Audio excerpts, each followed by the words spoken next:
Good afternoon. I'm Karen Yarhimilo. I'm the Dean of the School of International Public Affairs here at Columbia and the Adlai E. Stevenson Professor of International Relations. Thank you for joining us today for a timely and critically important discussion on preventing and addressing conflict-related sexual violence. Far too often, rape and other forms of gender-based violence are used as a weapon of war and as a tactic of terrorism in conflicts all around the world.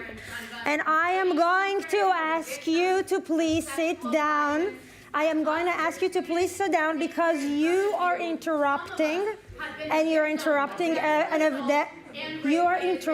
an event that is a public procession. I will now ask if you can please sit down. If you can please sit down and we can have this discussion. And now you are not discussing. The delegates will now, based on university regulations, will have to escort this person. Okay. I am asking you to please leave the room. Okay, I apologize for this, and we will continue with the remarks. As I was saying, far too often we've seen rape and other forms of gender-based violence are used as a weapon in war and a tactic of terrorism. We've seen this in Ukraine, where we continue to hear of rape and other unspeakable acts of sexual violence committed by Russian soldiers against women of all ages. We've seen this in Sudan and in the Democratic Republic of Congo, where there are numerous harrowing reports of pervasive gang rape and other forms of gender-based violence. And we saw this on October 7th, with horrific acts of sexual violence committed by Hamas against Israeli women and girls. And I will ask you to please, whatever this was. However, sexual violence is importantly neither an inevitable consequence of war, nor an intrinsic aspect of warfare. Scholarship has shown us that not all conflicts are marked by sexual violence, and that the scale of sexual violence varies by conflict and sometimes within the conflict itself. We also know that it is not only women and girls who are victims, but also men. Today, the Institute of Global Politics and the Georgetown Institute for Women, Peace and Security have convened leading experts, scholars, policymakers, and members of civil society to discuss the limited progress made in preventing and addressing conflict-related sexual violence and what is needed to further the efforts underway to end it. Our first panel will set the stage, delving into how evidence-based scholarly research is indeed essential to understanding this pervasive issue and how international legal frameworks have been used to uphold perpetrators accountable. Our second panel will bring together representatives from the US and the UK governments to discuss progress made on preventing and addressing conflict-related sexual violence through policy measures, including enacting sanctions, committing funding, and building coalitions of like-minded nations. Finally, our third panel will convene civil society leaders to discuss how they are key to ensuring justice and accountability for conflict-related sexual violence around the world. This isn't the only IGP or the only time IGP or CEPA will talk about conflict-related sexual violence. There are aspects of this widespread global issue that we will just not be able to cover today. When we launched the Institute of Global Politics last fall, we knew that tackling these kinds of difficult and complex issues would require the deep research of scholars, as well as the long on-the-ground expertise of practitioners. We also knew that advancing the rights of women and girls around the world would be key to our world and to our work and to our mission. That is why today's IGP event is only the first of many dedicated to this issue. Indeed, in just a few weeks, on March 4th, we will launch our Women Initiative, which will be an influential, comparative policy initiative on gender equality, focusing on both global and domestic women's issues. Of course, we know that gender inequality is also an inherent factor in conflict-related sexual violence, and leveraging the resources of our faculty here at CIPA, at Columbia University, and across our network of practitioners, policy experts, and civil society leaders, our new Women's Initiative will develop and promote policies advancing gender equality in all facets of women's lives, from women's economic security to women's health, to women's participation and peace and security processes. So I look forward to seeing you all back here next month, and I hope you'll stay tuned for even more. Returning to today's event, I want to thank the Georgetown Institute for Women, Peace and Security, which for more than a decade, has provided indispensable analysis, expertise, and indeed leadership on these critical issues. And I am honored to have Ambassador Milan Verveer as our partner today. Ambassador Verveer served as the first U.S. Ambassador for Global Women's Issues and the Special Representative on Gender Issues for the Organizations for Security and Cooperation in Europe, chairperson in office. Milan, it has been an honor to work with you on this event. Please come in. And I look forward to our continued collaboration. The floor is yours, and I will continue with representing the rest of the speakers. Thank you very much.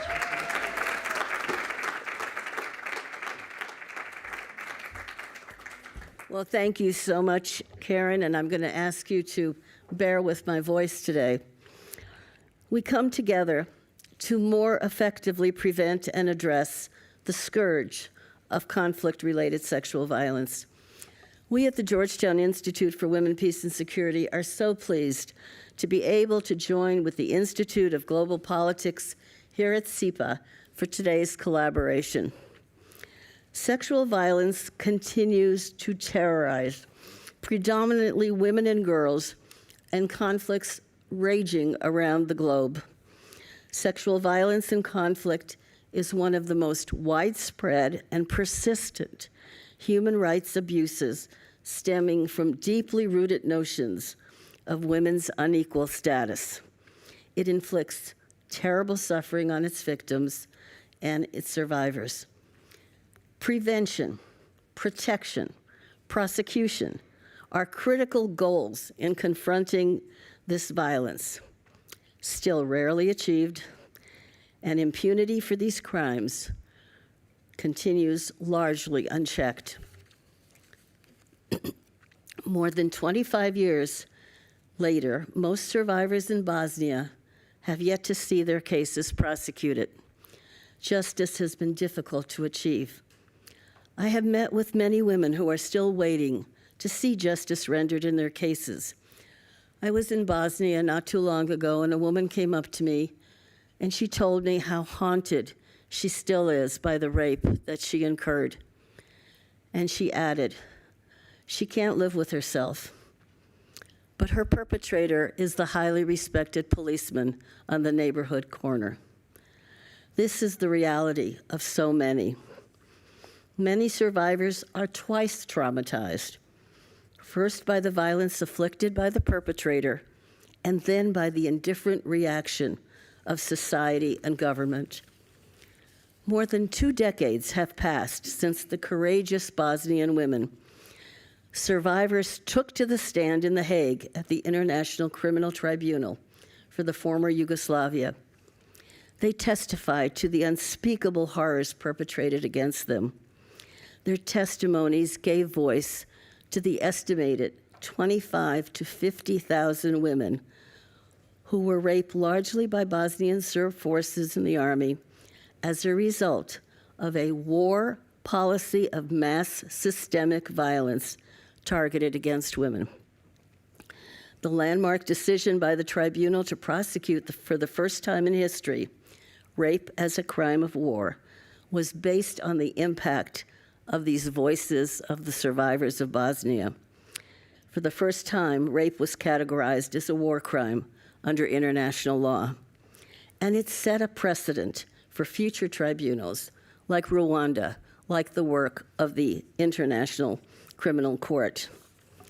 The prosecution of sexual violence is usually the last thing, if at all, to be taken up into account in ending wars or rebuilding nations. I remember hearing about a peace negotiation where the participants were the combatants on both sides, all men. And the first thing they did in the peace negotiations was to give themselves amnesty for what they had done to the women. 23 years ago, the United Nations Security Council, in adopting Resolution 1325, recognized that women had a critical role to play in peace and security. It also recognized that women bore disproportionate costs of war and needed to be protected from systemic, brutal, and widespread practice of violence against women and girls in armed conflict. 9 resolutions were adopted to enhance the effectiveness of that original resolution. One of them was known as 1820. Introduced by the United States, it condemned the use of sexual violence as a tactic of war and as an obstacle to peace building. It declared that rape and other forms of sexual violence can constitute war crimes, crimes against humanity, or the constitutive acts of genocide. And in 2009, after witnessing the horrors of pervasive sexual violence in the eastern DRC and listening to the survivors there, Secretary Clinton presided over a Security Council session and introduced Resolution 1888, which established the UN Special Representative on Sexual Violence and Conflict and called on the Secretary General to rapidly deploy a team of experts to situations of grave concern before they got much worse. Clearly, there are legal instruments, there are policies in place to prevent and address conflict-related sexual violence. Yet the crimes continue to be pervasive. What more is needed? Is it legal authorities? Is it political will? Is it raising the well-being of women and their status? What more can be done? 2 days ago at Georgetown, we held a symposium like this on how to hold Russia accountable for the war crimes in Ukraine, including the systematic use of sexual violence on girls as young as 4 years old and women 80 years old. The cases that were documented showed the need for the importance of documenting these crimes, the role of the Multinational Advisory Atrocity Council, an international tribunal to address the aggression. This is clearly a massive undertaking, but an essential one if Russia is to be held accountable and if the Ukrainian survivors are to become whole again. And so, what will it take to tackle the use of sexual violence in conflict? That, I think, is the challenge before us today. Thank you.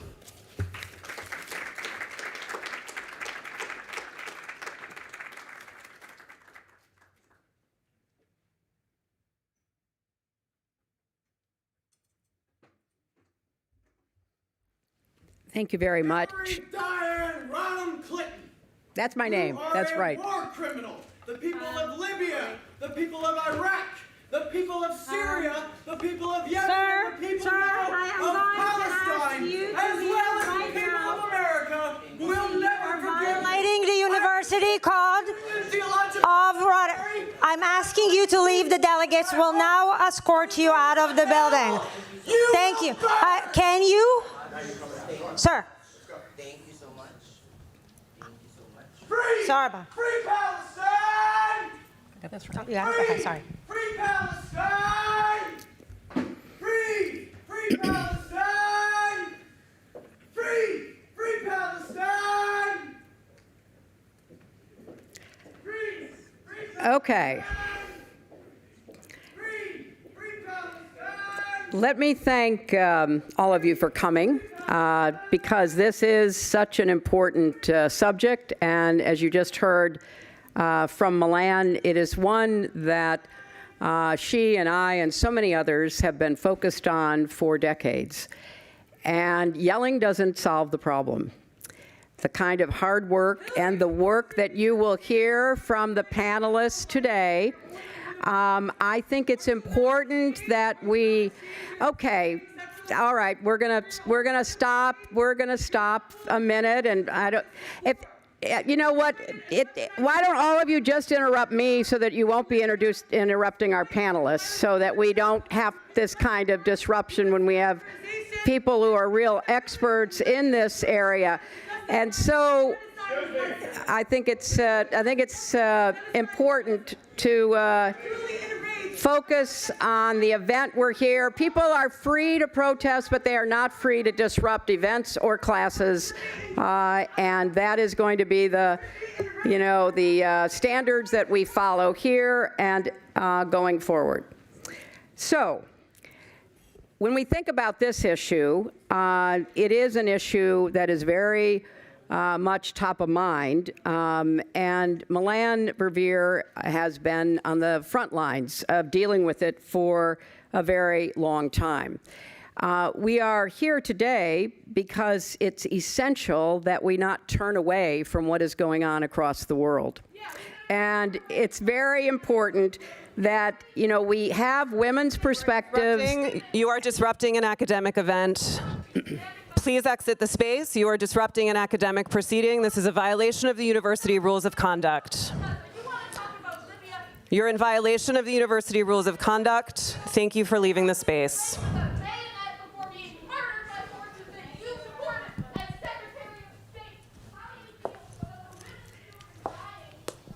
And I think it's also important to note that this is not about the symbolism of women in leadership roles. It is about understanding deeply the very real ways that women and girls are impacted differently by global challenges, including this challenge of conflict-related sexual violence. It's also important not to see women as victims, because we need to ensure that women's experiences and voices are given a platform that can help influence our efforts going forward. As you've already heard, we have seen an epidemic, an alarming epidemic of gender-based violence as a weapon of war. We see it in Sudan and Darfur, we see it in the DRC, we see it in Ukraine, we see it in Israel on October 7th. And this should be viewed as the global problem that it is. But sadly, it is nothing new. As Milan said, I've had the great honor of traveling to current and former conflict zones like Bosnia, like Eastern Congo, to meet with survivors and their advocates, to hear the stories from them about the violence that they endured. And I came away really overwhelmed by their courage and their commitment to making sure they were part of trying to prevent and prosecute those who committed such acts. In Congo, I remember meeting with women survivors who were extraordinarily brutalized and damaged as a tool of the war that has taken more lives than any war in recent times. The numbers are more than 5 million. And what struck me again, as it has so many other times, is the absolute courage of these women. Many of them, after they recovered from their own attacks, would go back into the surrounding forest to find other victims who would often be left by the militias and the soldiers to die. And they would try to rescue those women, taking them to the doctors and hospitals that had been established to treat them. They shared a saying that I've thought of often: no matter how long the night, the day is sure to come. That is sometimes very hard to remember. But these women whom I have met were doing everything they could to try to hasten the sunrise. Following the visit to the DRC, I announced that the United States would provide $17 million to combat sexual violence in the Congo. And then we supported legislation targeting the sale of conflict materials that funded the militias and their brutal tactics.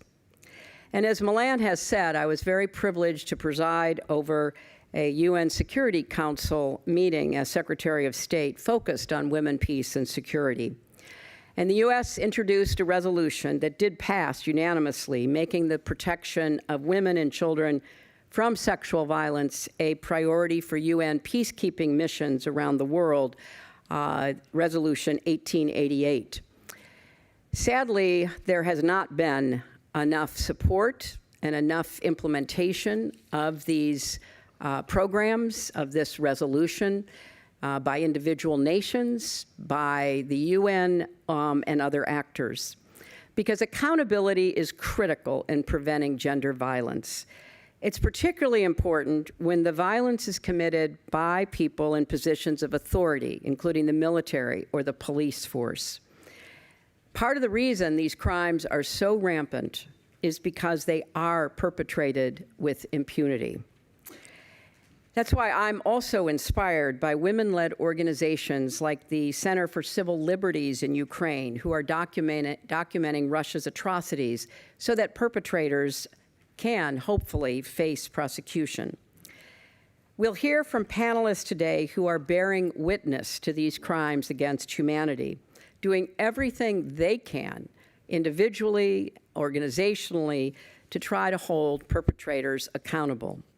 We'll talk about some of the ways we are making progress through policy and implementation. We have an extraordinary group of scholars and practitioners who have understood the importance of this issue, some of them for many years, in order to try to rein in what has become, in the late 20th, early 21st century, a new alarming rise in conflict that uses sexual violence. So now I'm going to turn the stage over to a woman I've known a long time, who fights for the safety of women and girls around the world. She's been here to SIPA as a participant in an Institute event before. She serves as the U.S. ambassador to the United Nations. She has served in war zones. She was the first American diplomat ever to meet with the Taliban in late 1990s. She was literally on the front line of the Liberian Civil War. She brings not only deep diplomatic experience, but deep humanity. Please join me in welcoming Ambassador Linda Thomas-Greenfield.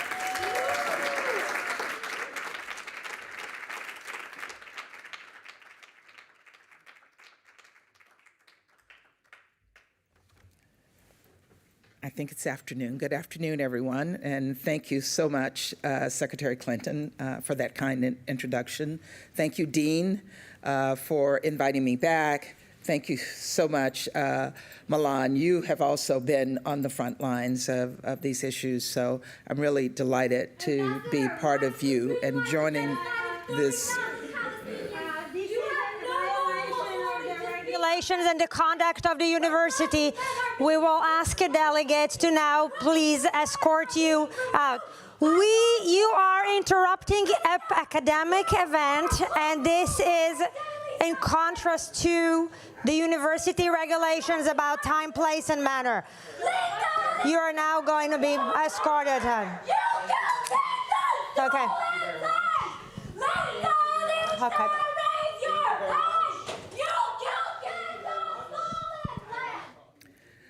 So what I'd like to talk to you about today, to start with, I visited 5 months ago a refugee camp in Adre, Chad, just over the border from Sudan, and I heard from so many people who have said to me— This is yet again a violation of the university rules of conduct. You are interrupting an academic proceeding.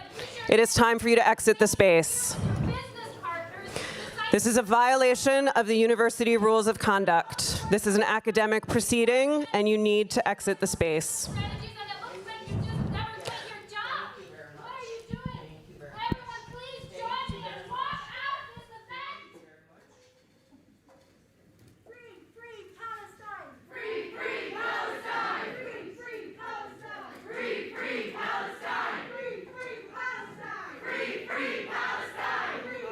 Briefly and reconvene in a moment.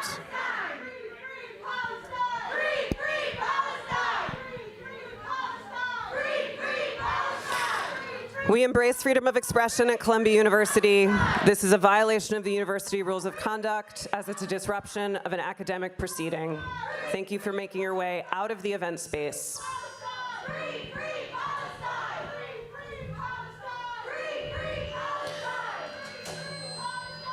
We need to exit the event space. You are in violation of the university rules of conduct. The event will proceed momentarily.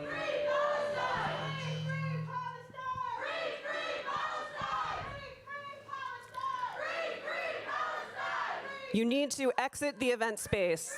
You are in violation of the university rules of conduct.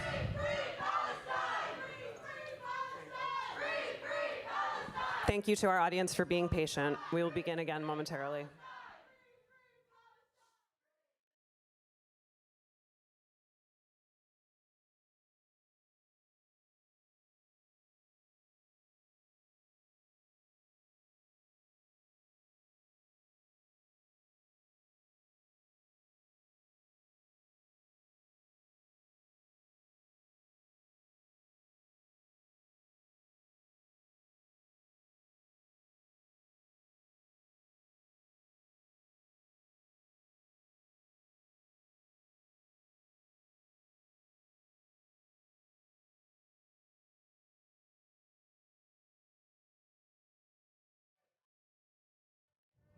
Thank you for your patience.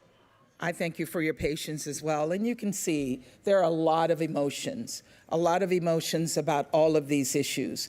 And please be assured that there is no issue that's related to sexual violence anywhere in the world that we're not concerned about and we're not working on every single day. The people of Sudan—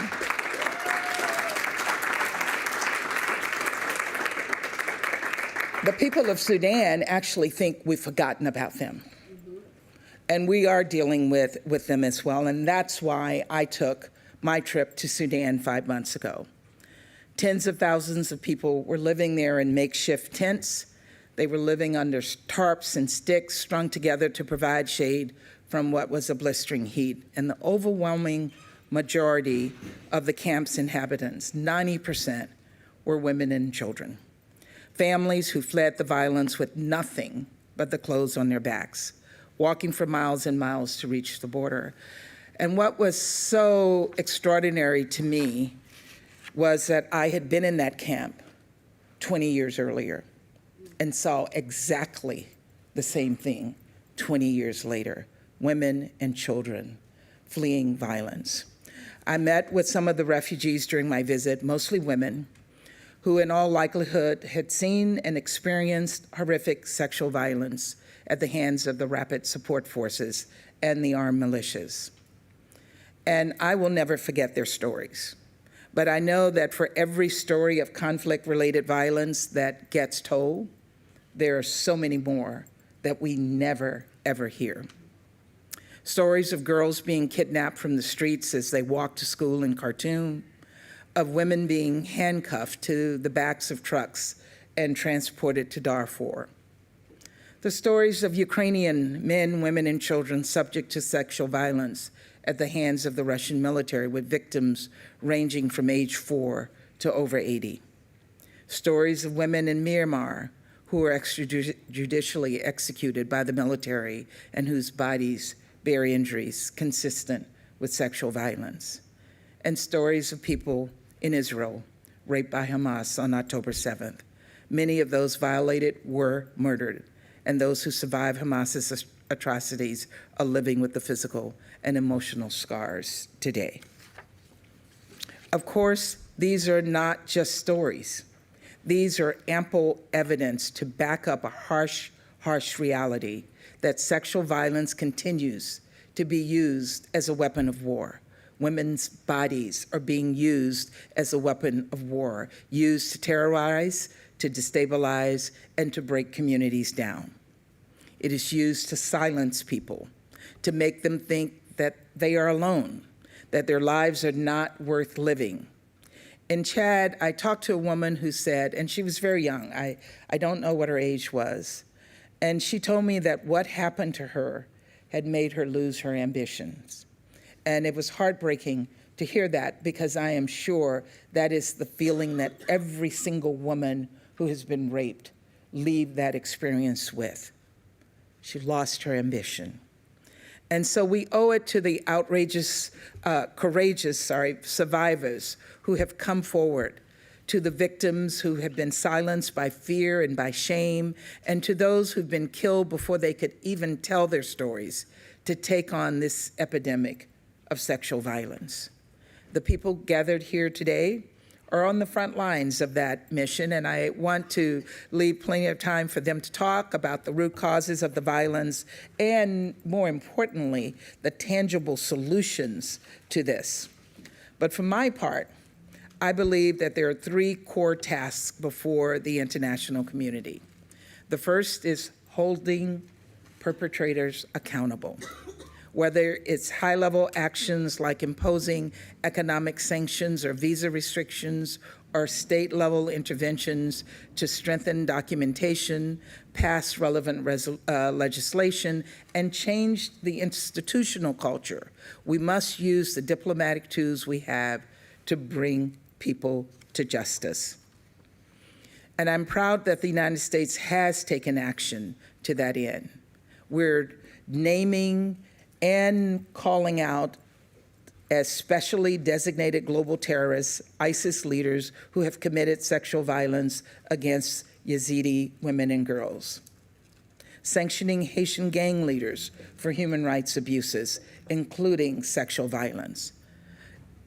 And nominating perpetrators of sexual violence to the UNDRC Sanctions Committee. Doing so deters others from enacting this kind of violence. It strengthens the rule of law. It makes reconciliation more likely. In other words, it is, for so many reasons, the right thing to do. So first, accountability. Second is defending and empowering survivors through a survivor-centered approach. That means listening to survivors, responding to their unique needs, and providing the medical care, psychosocial support, and legal resources that they need. And many survivors tell us, don't just treat us like victims. Treat us like human beings. Listen to us. In Sudan, it's nearly impossible to access rape kits, emergency contraception, HIV prevention and abortion medication, let alone legal support or counseling. It's devastating because we know that providing this care, this justice in a supportive environment is critical to not only helping survivors heal, but empowering them to become agents of peace. And so we must center these survivors and their needs in everything that we do. Finally, we must recognize that gender-based violence is fundamentally rooted in gender inequality. If we want to tackle the problem of sexual violence, we need to understand the underlying societal norms and systemic inequities that, when combined with weak or absent state institutions, lead to that violence. Because in the long term, the best defense is an equitable, just society where the human rights of all are respected, where women and girls can access educational opportunities, and where everyone can enjoy equal justice under the law. So for those survivors in Chad whose stories we carry with us, and for the millions and millions of women whose stories aren't being told, let us build those just, inclusive societies. Let us hold perpetrators accountable, and let us really center survivors in our work. Once again, thank you, Madam Secretary. Thank you, Columbia School of International and Public Affairs, Georgetown Institute for Women, Peace, and Security for inviting me here today. And thank all of you for fighting for those survivors and fighting for generations of women and girls to come, and for allowing me to speak. Thank you very much.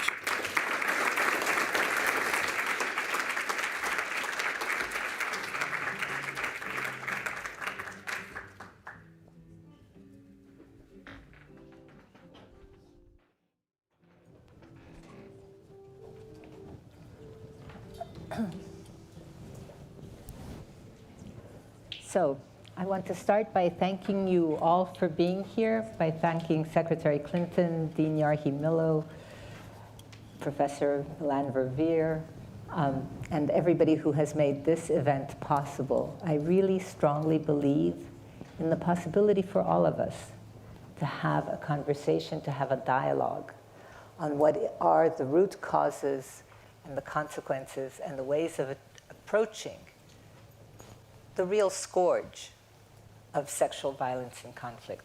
So thank you all very much for making this discussion, which is so important, possible.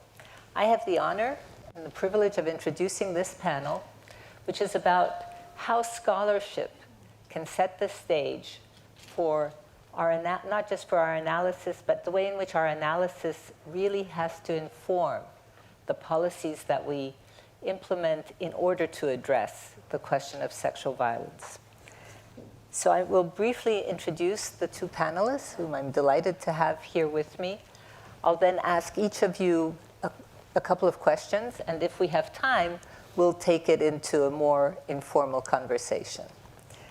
My panelists are to the far right, Professor Diane Orntlicher, surely one of the professor of international law at American University, surely one of the world's leading authorities on human rights law and war crimes tribunals.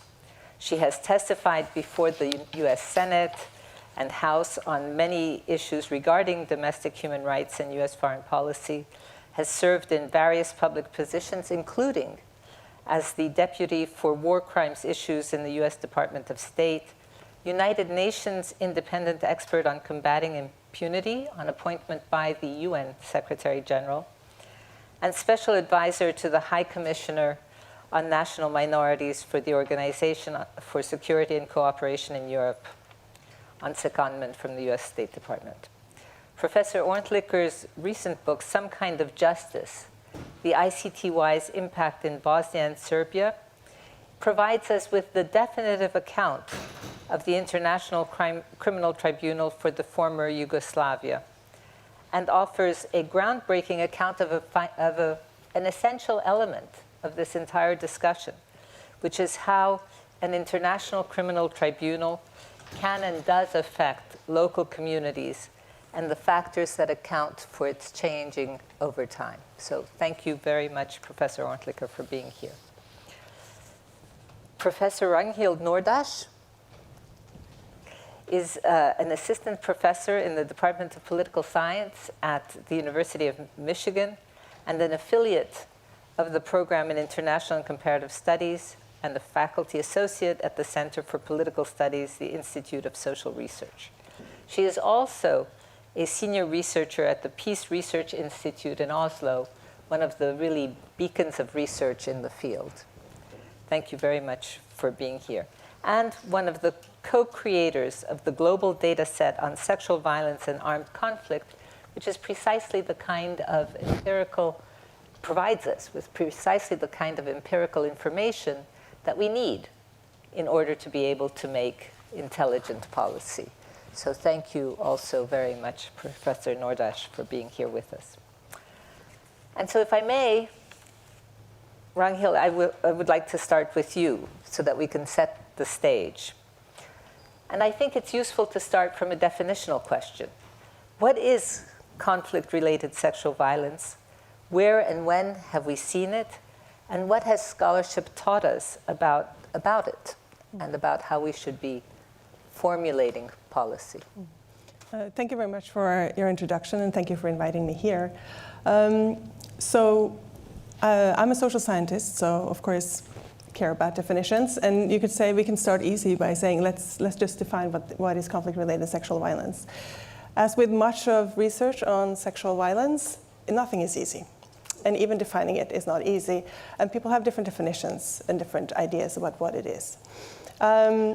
In my research, and in a lot of the research that I engage with, we talk about sexual violence, conflict-related sexual violence, as conflict-related in the sense that it's perpetrated by the armed organizations involved in the conflict.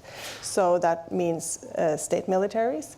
It could be pro-government militias. It can be rebel organizations of various kinds. Now, that doesn't mean that necessarily other sexual violence that's happening in the course of a war is not conflict-related by some other people's definition of what is conflict-related. Conflict creates an environment where a lot of things happen that people could consider this is directly related to the conflict, even if it's perpetrated by someone who is a civilian or someone who's not part of the armed organizations. But just to be clear, most of the research that I'm being engaged in, we're talking about sexual violence committed by armed organizations. And this sexual violence is not only rape, although rape is what's talked about the most. It can be many different things. So sexual violence takes many forms. It can be sexual slavery, sexual mutilation, various types of violence. Some also want to include things to do with sexual humiliation and less sort of coercive forms of sexual violence. In my research, we typically don't. But that doesn't mean that it's not, for many people, an integral part of what they consider to be sexual violence. We very often say that sexual violence is not inevitable in war. And this is one of the things that, from the research that I've been involved in for the last 10, 15 years, has also confirmed it's not inevitable. And when I say that we've confirmed this, and other scholars that I've worked with, such as Elizabeth Wood at Yale and Dara K. Cohen at Harvard, we find that it's not inevitable, not as a statement of hope or something that we sort of aspire to, but based on the evidence that there are organizations in war that deliberately decide to not use sexual violence. And so that means that it's possible to control this. If commanders are willing and able to control this type of behavior, there are strong examples that they can, which this is why it's not inevitable. We have documented cases where it's not happening. And when it's not happening, it can also be a strategic decision. Some organizations think that this is not something we want to be associated with.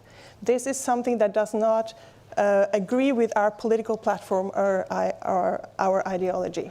But for many other organizations, they use this as a strategy, or they let their soldiers commit these types of atrocities and let it become established as a practice, or let opportunistic violence run rampage. So both can exist. Thank you very much. And I want to stress that not all conflict brings sexual violence, and therein lies our hope. Mm-hmm. And also therein lies the question of accountability, because it's clearly a strategic choice, whether implicit or explicit. Yeah. And so, Diane, as I turn to you, let me ask you about the international legal frameworks that inform that accountability and that govern the prosecution of crimes of sexual violence, and if you could also tell us where progress has been made. You've witnessed, actually, the evolution of these international legal frameworks. So what are they? How have they changed? And what improvements do we need and can we aspire to ensure accountability? Thank you. It's really an honor to be here among so many people who have driven some of the change. I'm going to try to briefly summarize. I do want to start by emphasizing how important it is that women and women's organizations, along with their allies, have been at the center of change. And it's so important that we continue to speak out and continue to be ambitious in our beliefs about what we can achieve in areas where we still need to make huge improvements. But to summarize, first the legal frameworks. There are two principal international legal frameworks. One consists of international human rights treaties to which many states, most states, are parties. And they impose on the states that have signed on to them obligations to provide protection for human rights violations in their own country. And those include crimes of sexual violence. Obviously, some states are doing a better job implementing those obligations than others. But one of the things that comes out of that framework that has proven to be important is that a number of treaties impose on states a duty not only to prosecute crimes of sexual violence that happen in their own territory, but to open their courts to survivors of sexual violence that violates the treaty anywhere in the world. And as a result of those obligations, some survivors of sexual violence who could never find justice at home have been able to find a meaningful form of justice in countries like Germany. And that has been incredibly important. We need to expand that network of countries that are available to address gaps in protection. The other broad framework is international criminal law, which was born in Nuremberg. And the arc of the story of international criminal law is that, not surprisingly, at its inception, it unfortunately silenced the experiences of women. It's widely believed, but incorrectly believed, that there was no evidence of sexual violence introduced at Nuremberg. There was, but it appeared nowhere in the final judgment. And sexual violence was not explicitly mentioned in the Nuremberg Charter, though it could have been included in broad categories like inhumane acts that were in the Charter. Fast forward to the early 1990s, and has already been indicated, reports by Milan, in particular, reports of mass rapes in Bosnia and elsewhere in the former Yugoslavia, galvanized a global outcry and demand that this time the experiences of those who had been raped could not be ignored.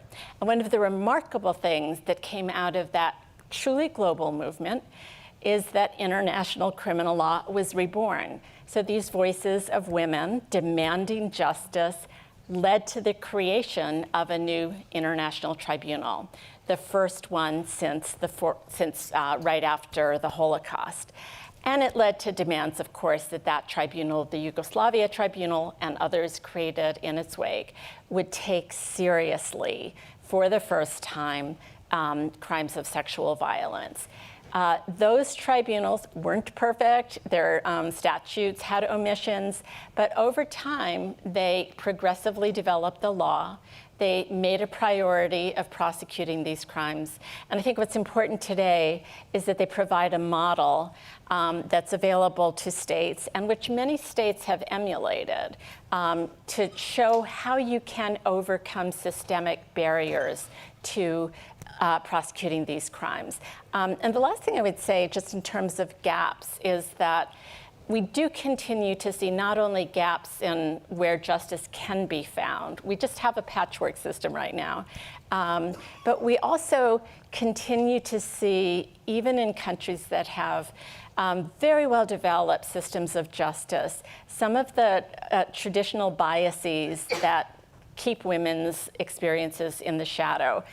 Prosecutors, even at the Yugoslavia Tribunal, made assumptions that were not warranted. They assumed that you needed more evidence to prove crimes of sexual violence when you didn't. And to some extent, they overcame those barriers and provided a model that's available to prosecutors in other countries. What I found, and I'm going to just end on this note, is that many national prosecutors have no idea that they have these models available to them. And when I travel to countries and I advise prosecutors, they're thrilled to discover that these tribunals worked out ways to overcome what they thought were insurmountable barriers to holding perpetrators accountable. But it's a pretty haphazard process. So I think one of our challenges is to make sure that we actually apply the lessons learned in ways that will be meaningful. Thank you. Thank you very much. So Ragnhild, to get back to you, what avenues for further scholarly research do you think we should be pursuing to improve the effectiveness of what we're actually doing or attempting to do? Yeah. So I think first I want to just say that we have made quite a lot of progress. 10 years ago or 20 years ago, we knew much less than we know today. So I don't want to be, this is not necessarily a story of like we're almost there where all these problems can be solved in any way, but we have made progress, and I think we need to acknowledge that, and all these people that have gone before, to really put this on the agenda. Make it something that we should care about and that we should systematically document and study as a serious topic, which was not the case before. So we have learned quite a lot, and we know a lot more now about where do we expect these crimes to occur, which types of organizations are likely to commit these types of crimes, when, against whom, etc. And so often in my work, I'm also a little bit frustrated seeing like we know so much. We could have seen some of these things coming. And it's more a question of who will listen and who will do something when we can tell you that this is something that's on the horizon. That said, there's still a lot of things we don't know. And I think one of the things that I often emphasize as a myth that used to exist was that sexual violence was a type of crime committed by unruly rebel organizations. This is not necessarily the case. My research and research by others really clearly confirm that states are very frequent perpetrators of sexual violence in war. So we need to understand more about these state actors and why they do what they do. And state actors, arguably, we could have maybe more leverage on to change their behavior. And so that is also a sort of a good thing that comes from that understanding that state actors commit sexual violence. So I think I want to encourage more study of how state militaries address the issue of sexual violence. I feel like there's progress and there's movement in the right direction for many organizations, but not all. And I think also to look a little bit beyond what we strictly consider conflict situations. State actors commit a lot of sexual violence also outside of direct combat-related activities as part of their repressive activities. And so we need to study that more. There isn't that much systematic evidence on those things. I think a lot of the research has focused on organizational dynamics in which organizations use sexual violence. In part, some of the findings suggest that organizations that recruit members by force are more likely to use sexual violence as a socialization tool within the organization. There are some organizations that are effectively able to stop their soldiers from committing acts of sexual violence if they have the command responsibility is strong enough to prevent acts of sexual violence by soldiers. So I think a lot of preventive a lot of leverage can be found in looking at the command responsibility, making sure that commanders are held to account for what soldiers are doing in their organizations. We can try to persecute individual soldiers, but if we can get to the commanders, of course, to put them on trial and hold them accountable, but also to make it so that this doesn't seem like necessarily the weapon of war that's as sort of heralded as a good idea that some might have thought. Sexual violence comes with a lot of costs. to armed organizations. And commanders should realize that. And survivors should continue the fight to say that we are resilient and strong, and this shame and trauma and taboos that are associated with sexual violence is only one part of the story. If we can counteract that, maybe this doesn't seem as appealing as a weapon of war in the future. Thank you. Thank you for that. I'm always sort of dealing with this, thinking about how when sexual violence is perpetrated, it's always an act of violence and an act of symbolism also. And that it carries very profound cultural meanings, and that you probably can't get at it. You can get at it in the organizational way, but so long as it's an effective, symbolic destruction of somebody's body and life, we have to address, I think, the entire package. Which brings me actually to a very difficult case of the moment, which is, Diane, where do you think that the criminal cases arising out of the sexual violence committed by Hamas and others on and since October 7th may be brought? And what are the difficulties or the complications, the complexities, as compared to other cases that this particular situation raises? Thank you for that very important and timely question. I want to just comment on the last point you made. I wanted to say that it has been my experience around the world that women who are survivors of sexual violence they're unique, but many, many, many of them want justice and they want accountability for a variety of reasons, one of which relates to the symbolism you were talking about. They were meant to be silenced by the rape. And this is a way for them to take back control and to say, no, I'm going to be part of holding you to account. You're not silencing me. I'm going to be part of a process that upends your very horrific calculus of whatever led you to think you could do this. That said, so justice is very important, but for none of the women I've spoken to, interviewed, worked with, is it enough? And so I'm focusing on criminal justice. That's the area I've worked on the most. But women who have, and men who've experienced sexual violence and been part of a criminal justice proceeding are gratified by the justice they receive, but need so much more, and they do need to address, as other speakers have noted, a whole range of urgent priorities, and we're not doing a great job addressing urgent medical, psychological, economic integration needs. And so those are tasks that need to advance alongside criminal justice, but also we need to do a better job integrating those concerns into the way we go about justice. We recognize now that victim-centered justice is crucial, but we often give more lip service to it than act on it in meaningful ways for victims. So we need to do a much better job of really putting victims at the center of defining the justice they need and participating from beginning to end.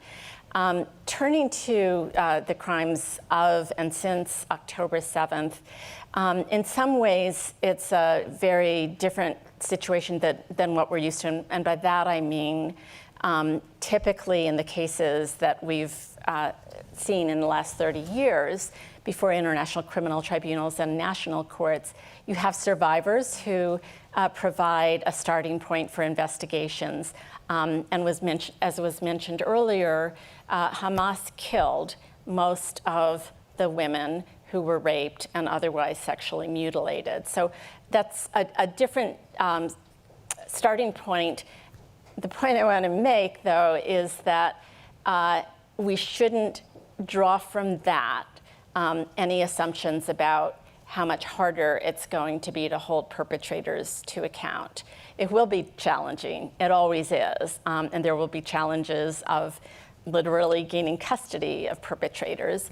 But as we just heard, it's going to be particularly important to go high rather than deal with direct perpetrators, and we know how to do that. I think that that we start where we are, and Israeli investigators are doing ongoing investigations. They have a ton of evidence that lots of international prosecutors would love to have. They're still going through it. Where will justice happen? If it happens, the default assumption always is that it happens in national courts. The idea that national courts should take the lead is built into the International Criminal Court statute. The whole concept behind that is that if we really want to protect citizens, we need to hold their governments responsible for protecting them, and you do that through justice at home. The ICC is available as a backstop, and some victims, some families of hostages have engaged with the prosecutor of the International Criminal Court, in part, I think, for the symbolism of it. They want global acknowledgement of what they went through, and an international prosecutor is a vehicle for doing that. But in terms of where most of the work is going to be done, it's going to be in Israeli courts and in the courts of countries whose nationals were also victims on October 7th. And that's actually quite a few countries. Thank you. Yes, thank you. All right, so we have just a few minutes, and I guess I wanted to ask a question. You've both raised the fact of the centrality and also insufficiency of the judicial approaches, in particular the use of criminal law. And so I wonder, what is it that by using the criminal law we're actually doing? And there's research on that, but there's also sort of what we think is important about a trial, about a moment of justice that may or may not be related to deterrence, to actually effective punishment, to the transformation of social mores. What are we doing when we bring perpetrators to justice? Question for both of you. Would you like to address that first? I feel like I should address it last, but I can go first. So it's important to hold those to account that have committed acts of sexual violence. And trials are therefore important for that. In my own research, however, I'm not able to find clear evidence that trials against rebel organizations or trials that are occurring in conflicts where rebel organizations are committing acts of sexual violence has had any meaningful impact on subsequent behavior by the rebel organizations.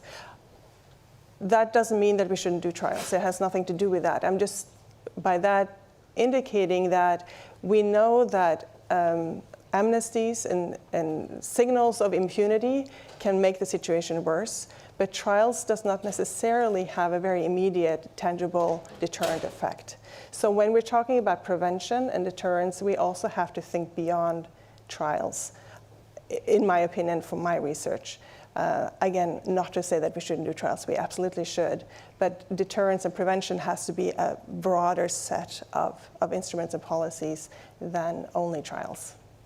Thank you. Diane? So let me answer that from the perspective of international trials, where I think that question is especially relevant, because you can only ever prosecute a handful of perpetrators before an international court. So that squarely raises the question, what good do symbolic prosecutions do? And I would say that from the perspective of victims, which matters a lot to me, that's often been the most important outcome of prosecutions. I've interviewed many survivors in Bosnia in particular, and they have a lot of complaints about the performance of the Yugoslavia War Crimes Tribunal. I've spent hours hearing complaints, and then at the end of interviews, I would always ask them, in light of everything you've just shared with me, in retrospect, was it a mistake to create this tribunal? Did it just raise expectations that it couldn't fulfill? And then they always say, no, no, no, no, no, you don't understand it all. If we didn't have the tribunal, we wouldn't have justice. And when I ask them to articulate what justice then means to them, one of the most important things is that it was a way the world acknowledged what happened to them. It acknowledged what happened and declared that it was terribly, terribly wrong that happened. And when I was in Israel last week, one of the themes that I heard repeatedly was a sense of deep anxiety and despair that what happened in terms of the sexual violence perpetrated on October 7th and since then, that the world doesn't believe it happened, that there's skepticism about it, and that has compounded the trauma that people who helped prepare the victims for burial, other people went through just going through that. The fact that there wasn't acknowledgement, that the world hasn't yet said, we believe you, we believe this happened and it was wrong. And so for many survivors, in my experience, one of the most important things that comes out of prosecutions is that acknowledgement in a very resounding way from an international court, which they view as authoritative. Thank you. So we need to close. Let me just ask you each if you'd like to say something in closing. Otherwise, I'll just thank you very much, and we'll go on to the next panel. I would just say that the people in this room who've provided leadership in the past always did so faced with a challenge. And what we see time and again is that you can find openings through which that you can widen by insisting on greater accountability and by garnering support from like-minded people. We can't give up. We have to keep pushing forward and finding solutions, and we can. Thank you. Yes, I also want to just express gratitude to those people in the room who have done so much for bringing this topic to the fore. Really, now we take it seriously, and we are continuing to work despite the odds and despite setbacks many times to document this, to make it clear that this is a crime we can't accept, and to continue to push for that agenda to grow stronger, even at times like this. So I really appreciate all of you being here and listening to this, and I hope us researchers and scholars can continue to be part of the good work to end sexual violence in war. Well, thank you very much. And I think on that note, let me just say, yes, scholarship is essential to being able to go forward with intelligence and efficacy. So thank you, and thank you.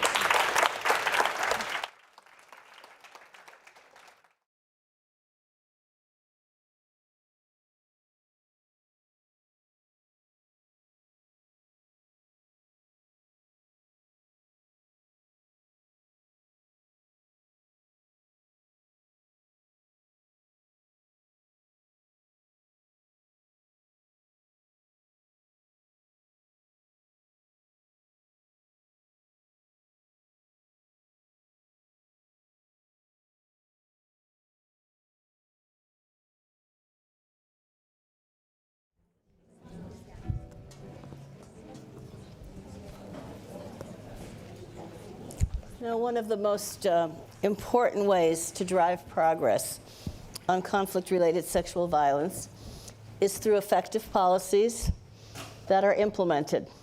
That are implemented is a really important thing to underscore, because so often we have good policies, but they're not fully implemented or funded or supported in ways they need to be.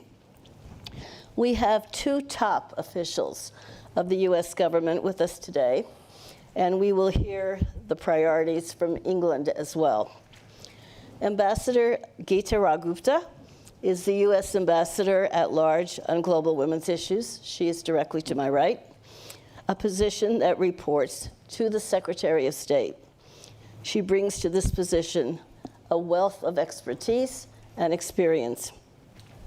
She previously served as Senior Fellow at the UN Foundation and a Senior Advisor to Co-Impact, a global collaborative philanthropic endeavor for systems change.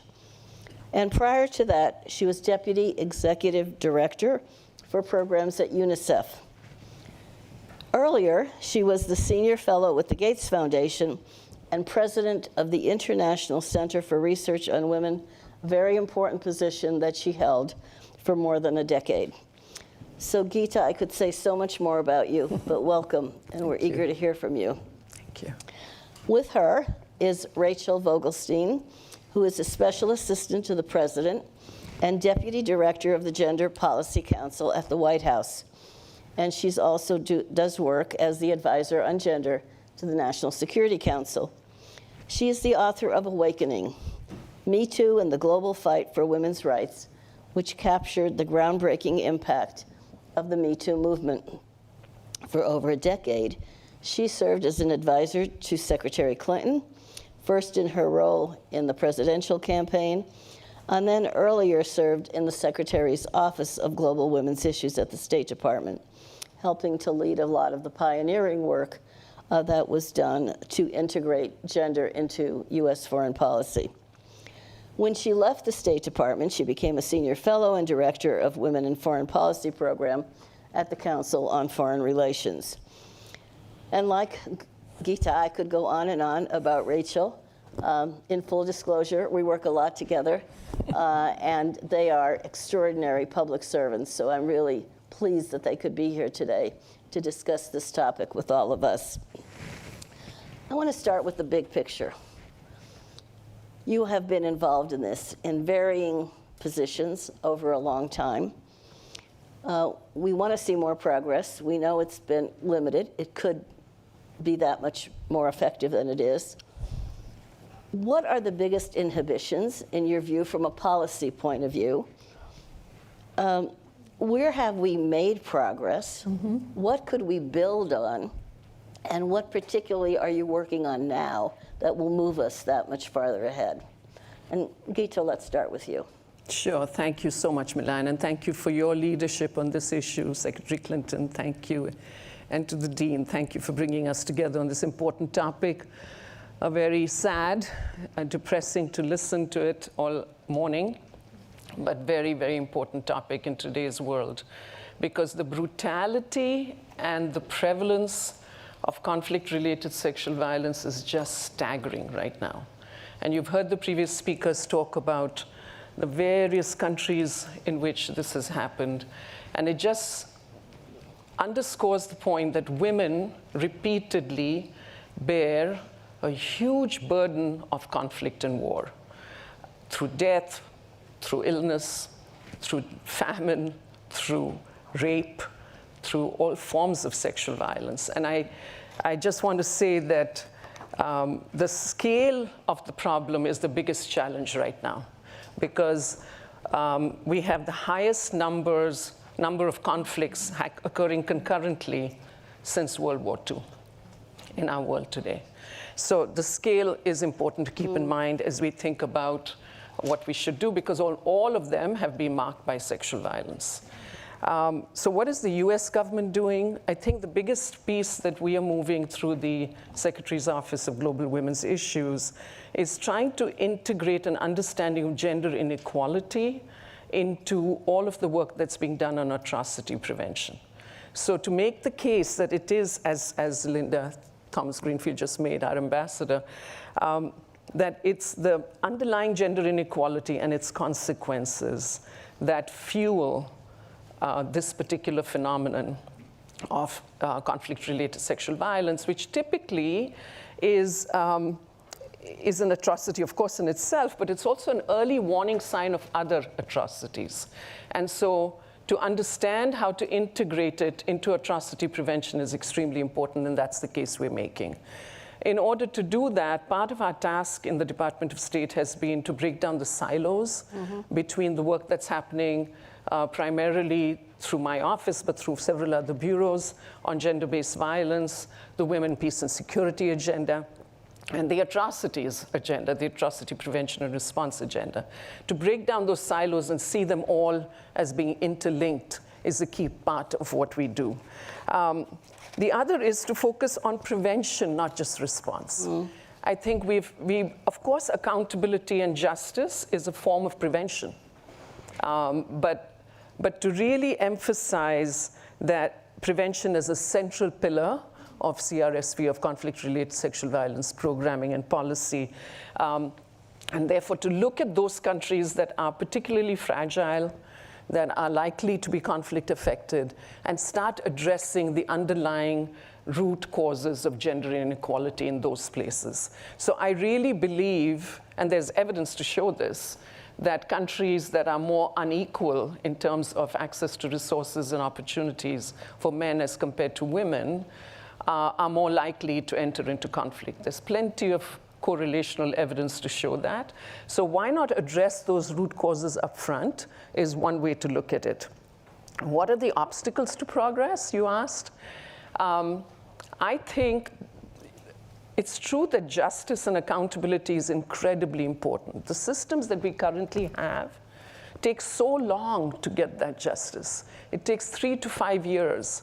I agree with the points that were made earlier that nevertheless, just the fact that the case, that this was talked about, that your personal experience was recognized and acknowledged, the hell you went through was talked about and paid attention to is important. But I have begun to believe, and I take this from a recent visit to Colombia, where I met with many incredibly courageous women who are survivors of conflict-related sexual violence there, one of whom is one of our awardees of the International Women of Courage Awards. And I asked her this question: what is the biggest obstacle to progress? And her answer to me was, it's the narrative. It's the narrative that this is inevitable in war. That's the narrative that's got to change. And so we got talking about it, because as was just said, there's research to show that not all wars are associated with rape. So what is it that makes it seem as if it's an inevitable consequence of it? And what other sort of societal elements make this happen? And I think your point that you made earlier about the symbolism of rape as proof of power, as shaming the adversary, and that's why wars get fought over women's bodies, is really true. So how do we reverse that? How do we reverse that symbolism? She was a journalist, and as a journalist, she said to me, the media has a role to play.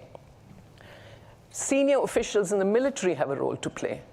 That this should now be shifted, that narrative should be shifted to say it's a loser's weapon. It's not a winner's strategy.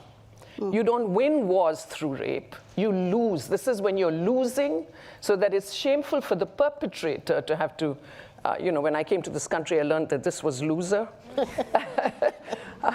I want to say to all those perpetrators, you're losers. You're not winning this one. That's why you've resorted to this.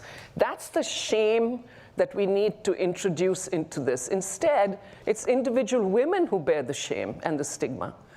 And we've got to stop that. And the survivors are doing an amazing job in talking about their experience and being resilient so they can change the narrative. So it's a power shift in some ways. It's a power shift, exactly. So how do we begin to do that is what I've begun to think about since that trip to Colombia. I'm glad that you underscored prevention, because I think this is one of the hardest things, the least tackled in many ways. And at Georgetown, we have an index on women, peace, and security. Yes. And the index is really to look at 3 dimensions of women's well-being. But the bottom line is, where their well-being is not where it needs to be, or even close, those societies are fragile, they're often in conflict, they're unstable, and there's a direct correlation to violence. So the well-being of women is so critically important. And I think we should keep that status in mind. Karen mentioned that at the outset. It's a very important point that so much depends on that. Rachel, from your perspective. Well, let me echo thanks to the Institute for Global Politics and the Georgetown Institute on Women, Peace, and Security for hosting this important discussion. And of course, thanks to the leaders in the room who have done so much on this issue. You've talked in your remarks, Milan, about the long history of U.S. leadership on this issue, dating back to Resolution 1820, which was championed in the Bush administration, where sexual violence was recognized as a tool of war that could be a crime against humanity or war crime. Then you reference the work in the Obama administration that Secretary Clinton, you led to promote accountability by passing Resolution 1888, which created the position of the Special Representative to the Secretary General on sexual violence and conflict, and created this investigatory function. And the Biden-Harris administration, too, is focused on thinking about how to promote accountability for gender-based violence, including sexual violence and conflict.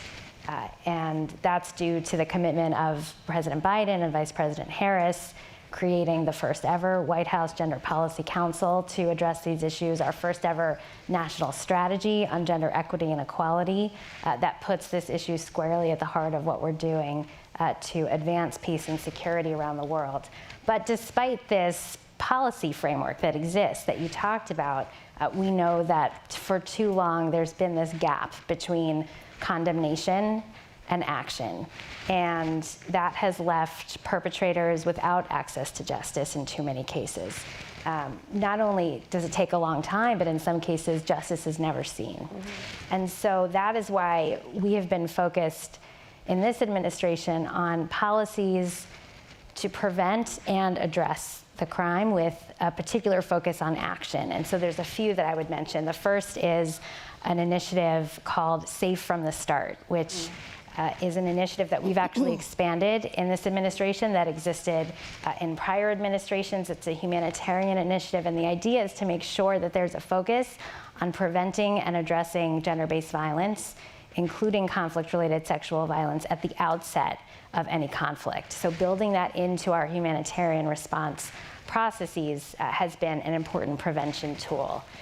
Second, we've been working on documentation of sexual violence and conflict. So where it does occur, we're now supporting civil society efforts to investigate this crime. And there's a new $10 million investment that we've made in this administration, which is in line with the Murad Code, which is named for Nadia Murad. Some of you may have heard her speak about this issue. She's a courageous Yazidi survivor of sexual slavery at the hands of ISIS, and she's put a particular focus on documentation of the crime in order to be able to pursue accountability. And then importantly, President Biden in 2022 issued a presidential memorandum on promoting accountability for conflict-related sexual violence, which really strengthened the standard under which the United States can impose consequences, sanctions, visa restrictions on perpetrators of this crime. And that has been a really important tool for us to move from condemnation to imposition of consequences. We'll follow up on some of those things, because I think some of the things you mentioned are really important to expand on. But first, we're going to go across the pond to Lord Tariq Ahmad of Wimbledon. He's the special representative of the United Kingdom government on preventing sexual violence and conflict, and the Minister of State for the Commonwealth and the United Nations. He's held a number of senior positions, including as the Prime Minister's Special Envoy for Freedom of Religion, of Belief, Minister for Countering Extremism, for Communities and Local Government, etc.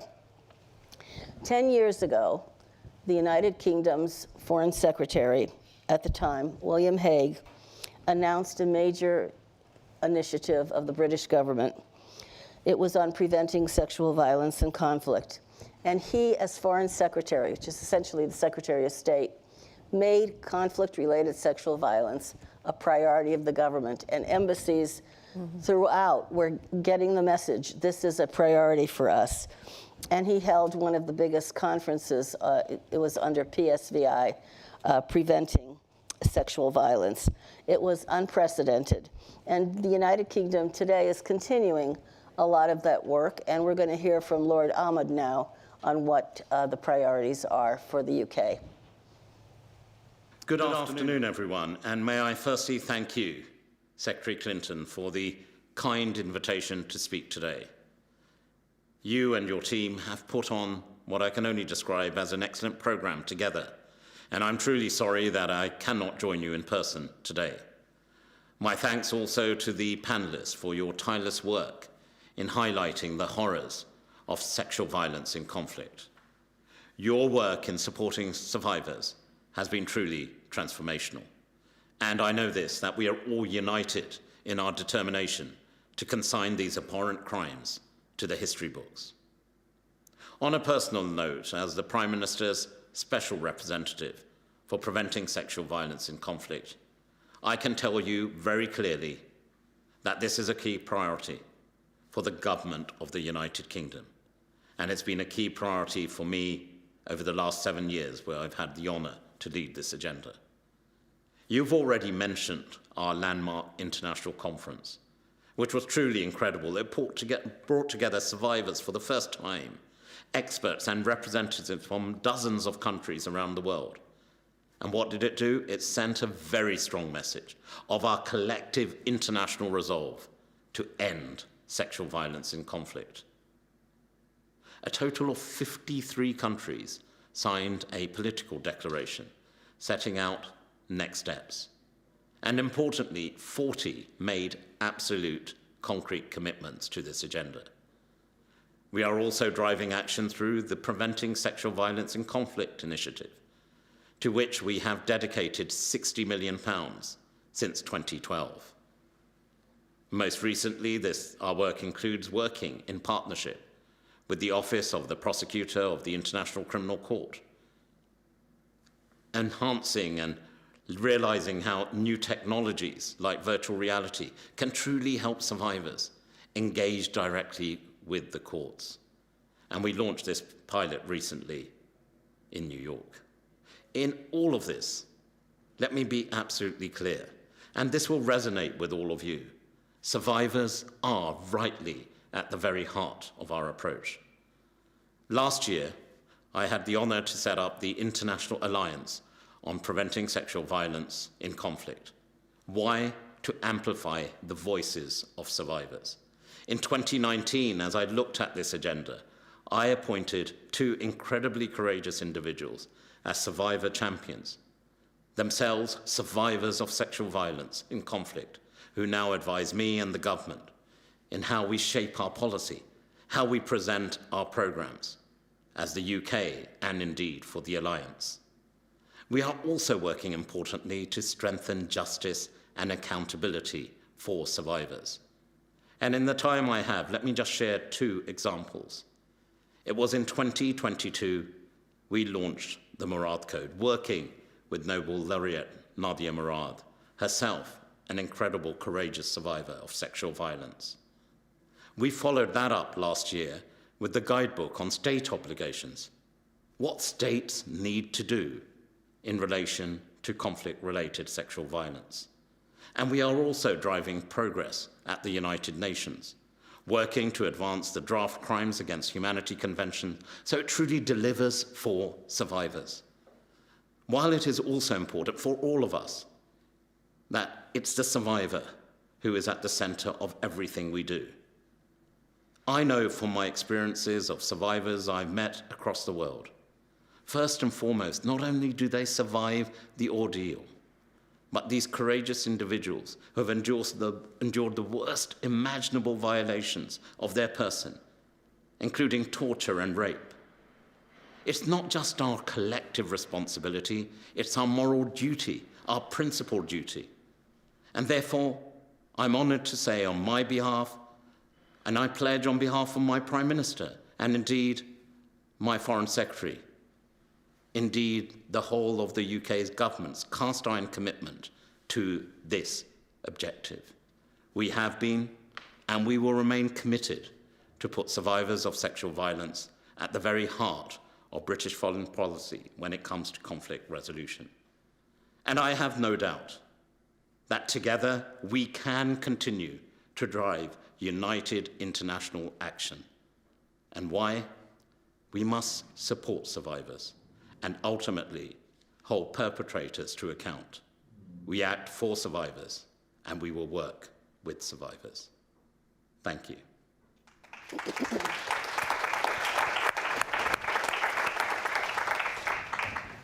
Gita, Lord Ahmed spoke a lot about survivors and what we owe them. Diane spoke about how important it is to provide survivors greater assistance, multiple kinds of ways.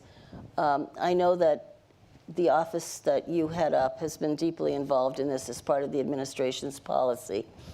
Can you talk about what some of those aspects are, how you relate to other governments on this issue of survivor support? And he mentioned the Murad Code, as did Rachel. The Murad Code is sort of the gold standard for how you treat survivors, especially in impacting their testimonies, et cetera. So give us a good sense of all of that. Sure. I just want to first say I was just with Lord Ahmed in London, and we talked a lot about the survivors group that he was referring to, because I had the privilege of meeting with them in New York. I'm trying to remember when, I think it was last year sometime, but they're a very inspiring group of young people and older women who talk about their experiences with force, but with the intent to bring about improvements, to use their stories to really mobilize change. So, you know, the discussion earlier was absolutely right. The whole purpose is a survivor-centered approach gives survivors a voice.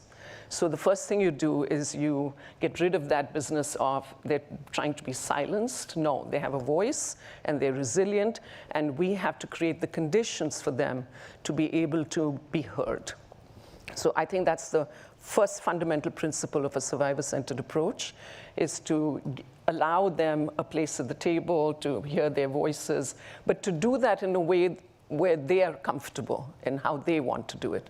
The lesson we have learned across the years on the best sort of ingredients of a survivor-centered approach is first and foremost to provide them with the services they need.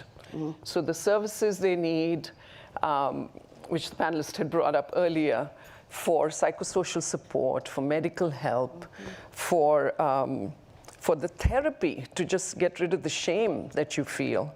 And that's the kind of capacity that we are trying to build within Ukraine. Our office has given $2 million to Ukraine to actually develop that local and national capacity to provide those services and that psychosocial support to survivors. So that's the first and most important ingredient. And then the second is the justice and accountability piece. And a key ingredient in that is documentation. You have to document their experience and build the evidence, because without it, how do you get the justice and accountability? But that's where the Murad Code comes in, because what that specifies is how you get that documentation. It's done in a survivor-centered way, in a way that is trauma-informed, with full consent of the survivor, and only what the survivor wants to provide. And that's critical. Another way that documentation typically occurs is by going to the service providers who are helping them and getting the evidence from them. But then those service providers often get attacked and there's retaliation against them. So how do you protect those services? And so as you're getting the documentation to make sure that the survivors are getting the services they need and that the services are protected while we're getting the information and evidence in order to be able to bring about the justice they need. And then the third ingredient is the accountability and the justice. And I really think that transitional justice systems are, we should be talking about more, because I think they are more timely in some ways. I think always of the Truth and Reconciliation Commission in so many countries, Peru, South Africa, and how effective those were in just being heard and being allowed to talk about, not just because it's cathartic, but because it raises the visibility of the extent of this issue and makes survivors feel that they're not alone. So I think that's incredibly important. Reparations are incredibly important. National prosecutors being strengthened to bring, as we heard in a panel the other day from Ukraine, you know, the fact that the Ukrainian prosecutor is actually taking this on is another way to do it. So I think that those are the key ingredients. I will say that in the Department of State, the Bureau for Democracy, Human Rights, and Labor is working with Congress to provide $10 million to support civil society partners to investigate and document conflict-related sexual violence and to integrate those best practices like the Murad Code into the work that they do. The Office of Global Criminal Justice within the department is launching a program that integrates survivors' needs into transitional justice programs, such as sort of interim reparative measures for survivors. So there are many efforts that are ongoing right now, but I think what we constantly emphasize is that it is important for the perpetrators to be held accountable, but they have to be held accountable and in a way that the survivors find brings them justice. Not so that, as we heard from some of the Ukrainian women, for example, who are survivors, that justice for them is not always having the perpetrator behind bars. It's different for different women. Sometimes they just want to talk about it and be heard and be able to confront the perpetrator. And other times it is a punishment for the perpetrator. So to take it from what the survivor needs is also a big piece of the justice element. It's very clear. You know, you mentioned what you're doing what the department is doing in Ukraine, and I think this is one of the things to understand, and one of the things that Secretary Clinton really worked on when she was secretary was how do we integrate gender issues, for example, across all of the work of our foreign policy departments. So when it comes to Ukraine or other areas in conflict where the government is extremely involved in affecting it in many ways or trying to affect outcomes, the survivor policies, for example, are critical where there's a lot of sexual violence involved in that conflict. So that kind of integration is really important to think about, especially as you students are trying to understand how all of this works. Because no one office of global women's issues can do it alone. And it shouldn't be siloed. Yeah. So Rachel, I know you've worked to ensure that the administration has been extremely responsive on this issues. Can you talk a little bit more about the sanctions policy that was introduced? Because, you know, the United Nations also has a sanctions policy in some areas where there's been a lot of violence.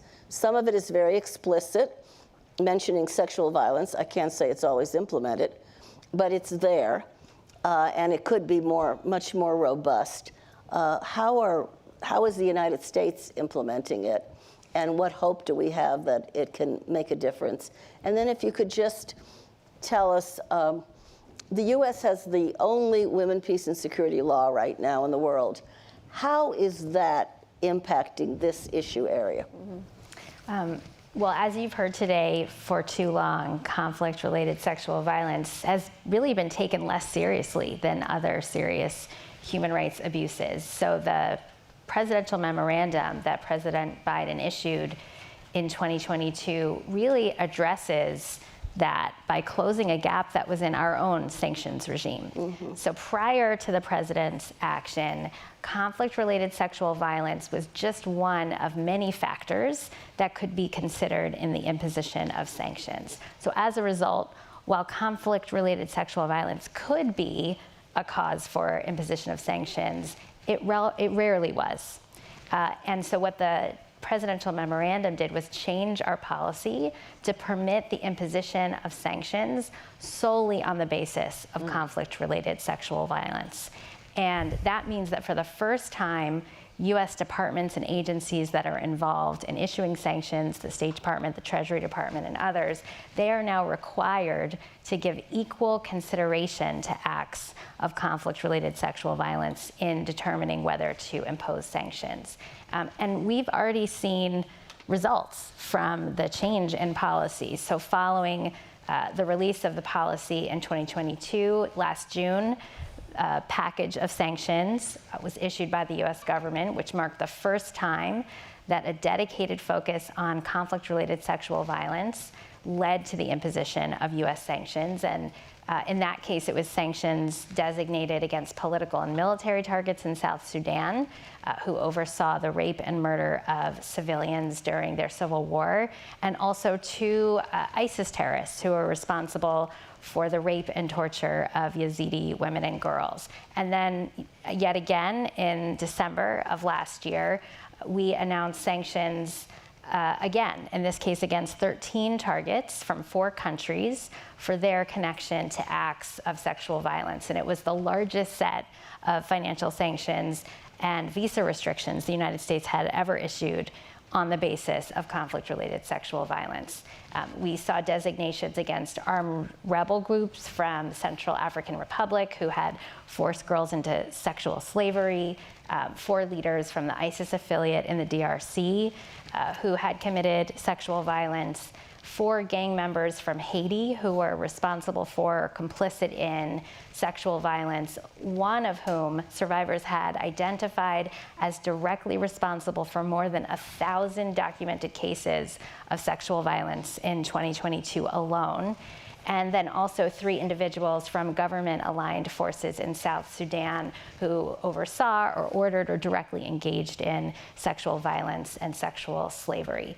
So this presidential memorandum has changed our policy, and we are working now with other governments, including, of course, with Lord Ahmad in the UK and others, to think about how we can work with our allies in coordinating sanctions so that the effect of this tool is even greater. Terrific. So you can see there's so many implications of policy in terms of this issue area, so much more that we can be doing, and so much better a job we could be doing at implementing these good policies. With that, we're going to have to close. I've so many more issues we could discuss, but there's a very interesting panel coming up now, which is going to take us to the grassroots where people are actually working on this issue. So thank you so much, Rachel. Thank you so much, Geeta. Thank you.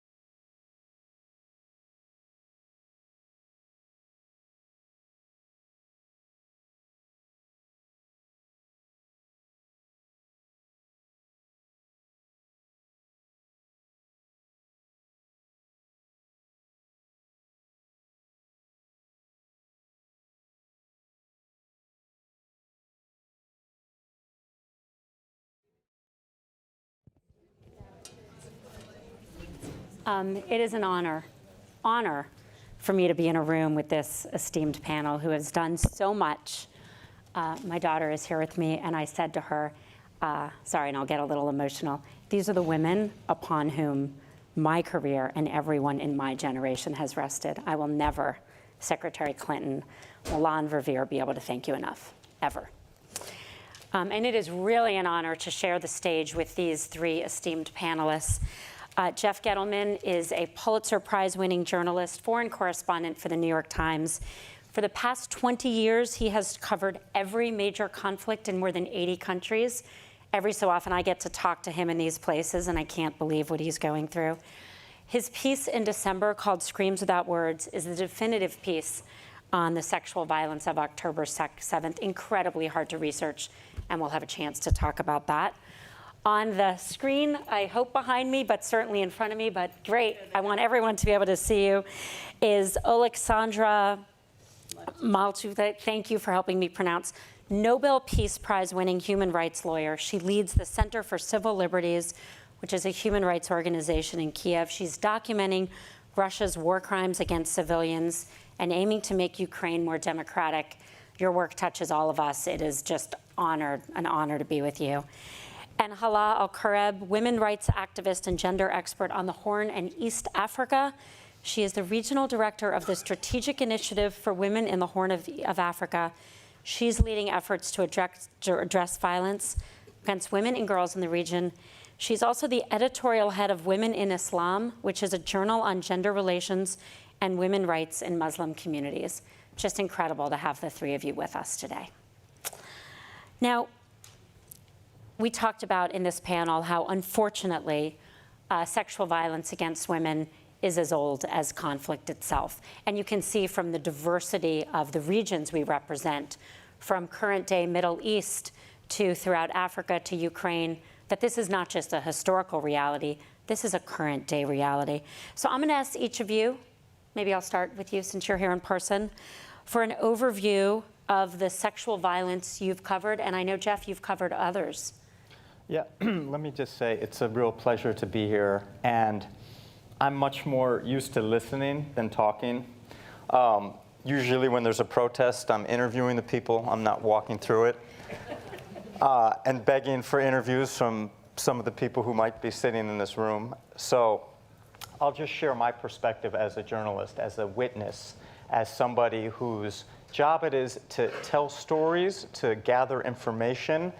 And really, it sounds like a cliche, but it's very true, especially for this topic, to give a voice to people. People who've been traumatized, people who are filled with shame, and people who have lived through the worst thing that anybody can experience. To lose control of their body, to be violated in the most intimate way, and to survive that, and to live with that horror. And this is the work of speaking to victims of sexual violence. So I got a real taste of this in Congo almost 20 years ago, working on a story about Denis Mukwege, who went on to win a Nobel Prize. And this man is like a saint. He was, I think somebody had hoped he could be here today, and I wish he had, because you could just feel his aura and the way he would interact with these women who had been victimized, and just kind of put his hand on their shoulder and just bring this sense of hope. And I went to Bukavu, Congo to meet him and to write about his work. And two things that I think like everybody should keep in mind when we're talking about this subject, which is this is a huge breakdown. To have mass sexual violence, you're having a breakdown on two levels. The first is a state breakdown. We're talking about women being victimized in places where there's no government, where there's no law and order, there's no security. Whether it's Bosnia during the war or the Hamas attack in Israel, where there was this vacuum of authority for almost a whole day, or Eastern Congo that's totally collapsed, or ISIS. Like, that's what we're talking about. We're talking about a place where it's every man for himself. It's chaos, it's violence, it's terrifying. And then in that environment, you have perpetrators who have departed from humanity, who enjoy making people suffer, who need to feel a sense of power, who have, they're psychopathic, or they're so traumatized by their own traumas that they're inflicting this. So that's the type of places where we find these stories. And they're really difficult as a journalist to access because people are filled with shame. And that's the other thing. We're all talking about victims and survivors and collecting evidence and information. Most people don't want to share these stories. Or a few maybe feel very empowered by it. But most, my experience is, they feel really shitty about what happened, and they're carrying around this burden of shame. And so it's very hard collecting information. And I found this in Israel recently, because I've been working on the sexual violence story in Israel, and it's almost like the whole country has a sense of shame that this happened. It happened in kibbutzes, it happened in people's bedrooms, it happened at this rave party that young people went to just to have a good time and never thought that they would be brutalized and massacred. More people were killed at that one place, over 350 people shot to death, than has happened almost anywhere else in the last, I don't know how many years. Just that one site within that attack. So it's really difficult to get this information and then to shape it in a way. That's part of our job. My job is to connect with the person when I'm getting the information, so you feel comfortable, you trust me, you believe that I'm going to do justice to your story. And then I have to shape it to connect with people picking up the newspaper or clicking on the website so they care. So they're either not so horrified that they swipe it away, or they're so, like, it's so dry that it doesn't move them. And that's our job as journalists, to get the information and to share the story in a way that makes people care. Not just inform, but to move people. And that's what I've been doing for a long time. And doing it remarkably, like literally. It's amazing. And I think it's especially wonderful that a man has cared so much. We all know how important it is.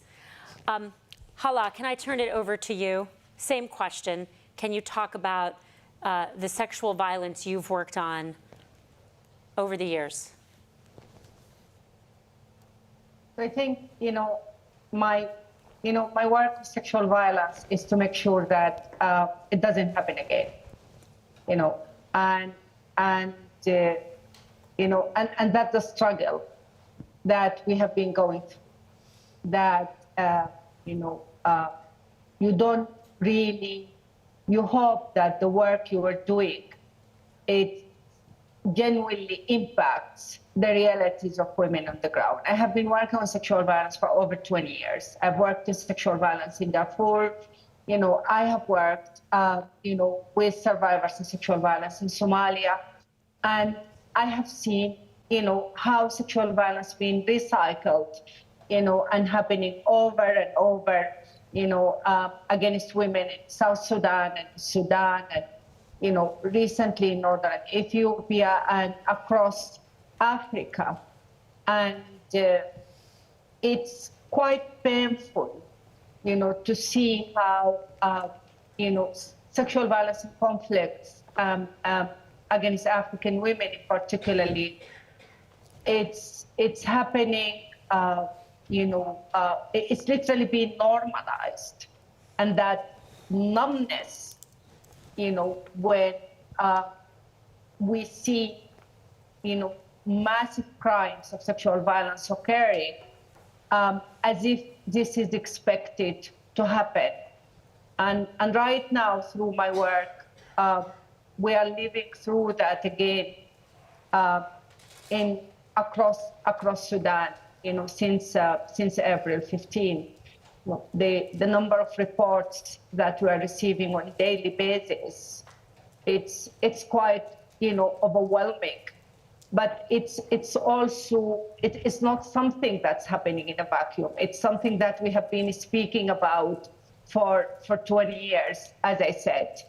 But, it's typical that women, and particularly African women bodies, within political processes and how it has been approached, we have been approached as collateral damage, to a successful political process. And a successful political process is typically based on, on impunity and on immunity of perpetrators. So, and this is why it keeps happening. Perpetrators are getting rewarded, and they were offered acknowledgement and recognitions, and they were never held accountable. And so the subjugation and the violence keep happening and recycle. And this is why I strongly believe that sexual violence is 100% a political crime. It happens to women, it happens to men. We have also documented sexual violence that's happening against men. Recently, I came across a man and his 3 daughters. The 3 of them were raped inside their home. So it's it's definitely a weapon. It's demeaning, it's humiliating, and it's enabled by impunity. Thank you, Hala. Your words on that this becomes normalized are haunting, and we're so also grateful for your work. I spent last week in Tel Aviv filming a documentary with eyewitnesses to the atrocities, and there's no doubt that there were male victims there as well. And I do think that is an important part of the story. Alexandra, same question to you. We'd like to hear about the work you've done, both historically, but also I know this work is so current and so important. I have been documenting war crimes for 10 years in this war, which Russia started against Ukraine since 2014. We were the first human rights organization who sent mobile groups to document war crimes in Crimea and Luhansk and Donetsk regions in Ukraine. And I have been personally I personally interviewed hundreds of victims of different kinds of war crimes who told me horrible stories, how they were beaten, raped, smashed into wooden boxes, and their fingers were cut, their nails were torn away, their nails were drilled. One woman told me how her eye was dug out with a spoon. And among these men and women, we also documented survivors of sexual violence. And the problem is that sexual violence during the war is the most hidden crime. And this crime has a very specific nature because through the specific victims, sexual violence is directed toward the whole Ukrainian society.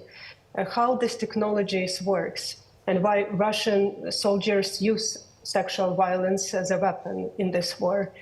The survivors of sexual violence, they feel guilt because they feel shame because this happens with them.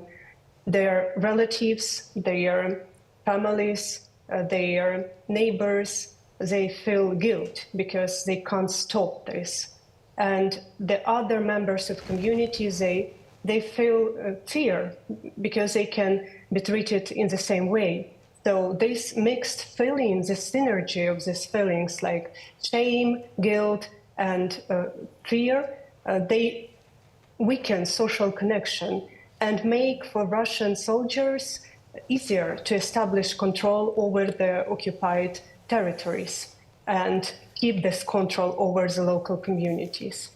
And when these occupied territories were released, like we have in April 2022 with Kiev region, or September 2022 with Kharkiv region, and in December in 2022 with Kherson region, people who survived sexual violence quite often don't report it to police and not ready to talk about it, even with human rights defenders, because of their understanding of rape and other forms of sexual violence as a shame crime.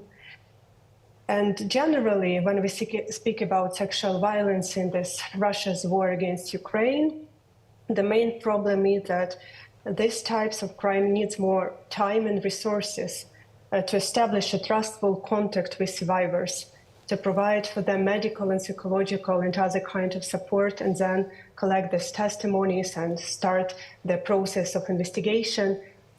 But this is just one part of crimes which Russian troops committed in Ukraine.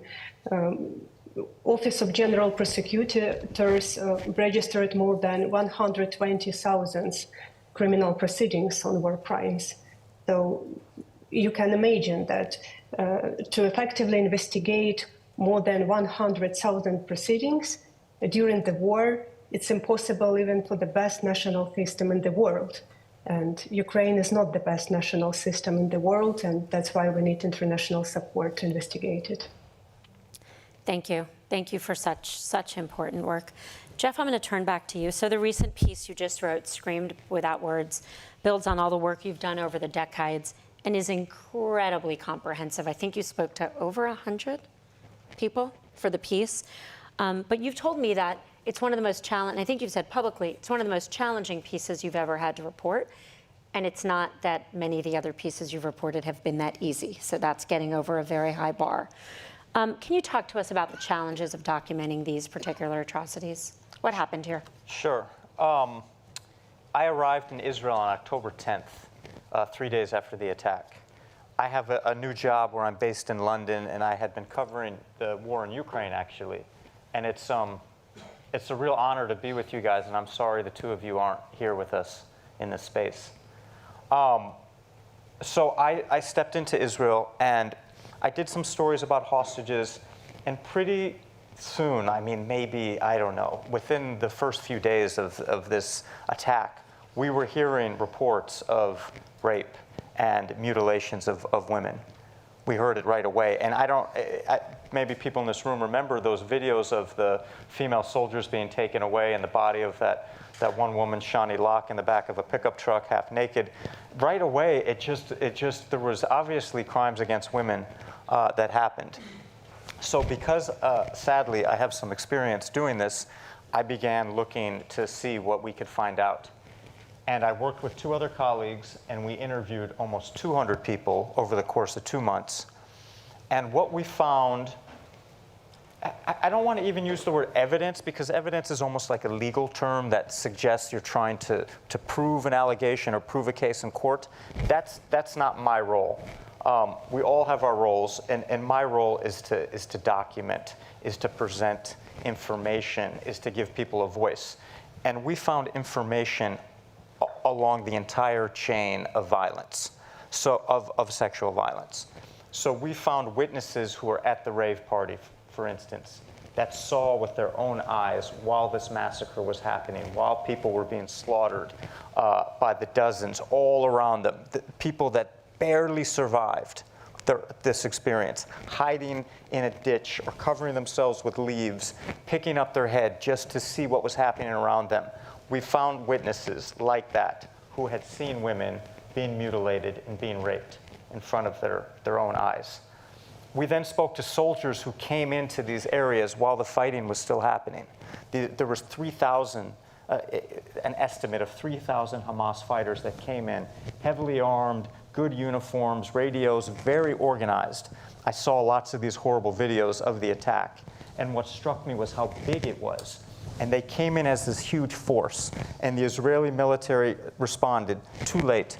But at some point, they got in there, and they're fighting these guys. And the first soldiers into these areas found bodies of women and girls highly suggestive of rape. Then we spoke to more people that came in and found bodies. And as somebody had said on one of these discussions before us, most of the victims who are believed to have been raped were killed.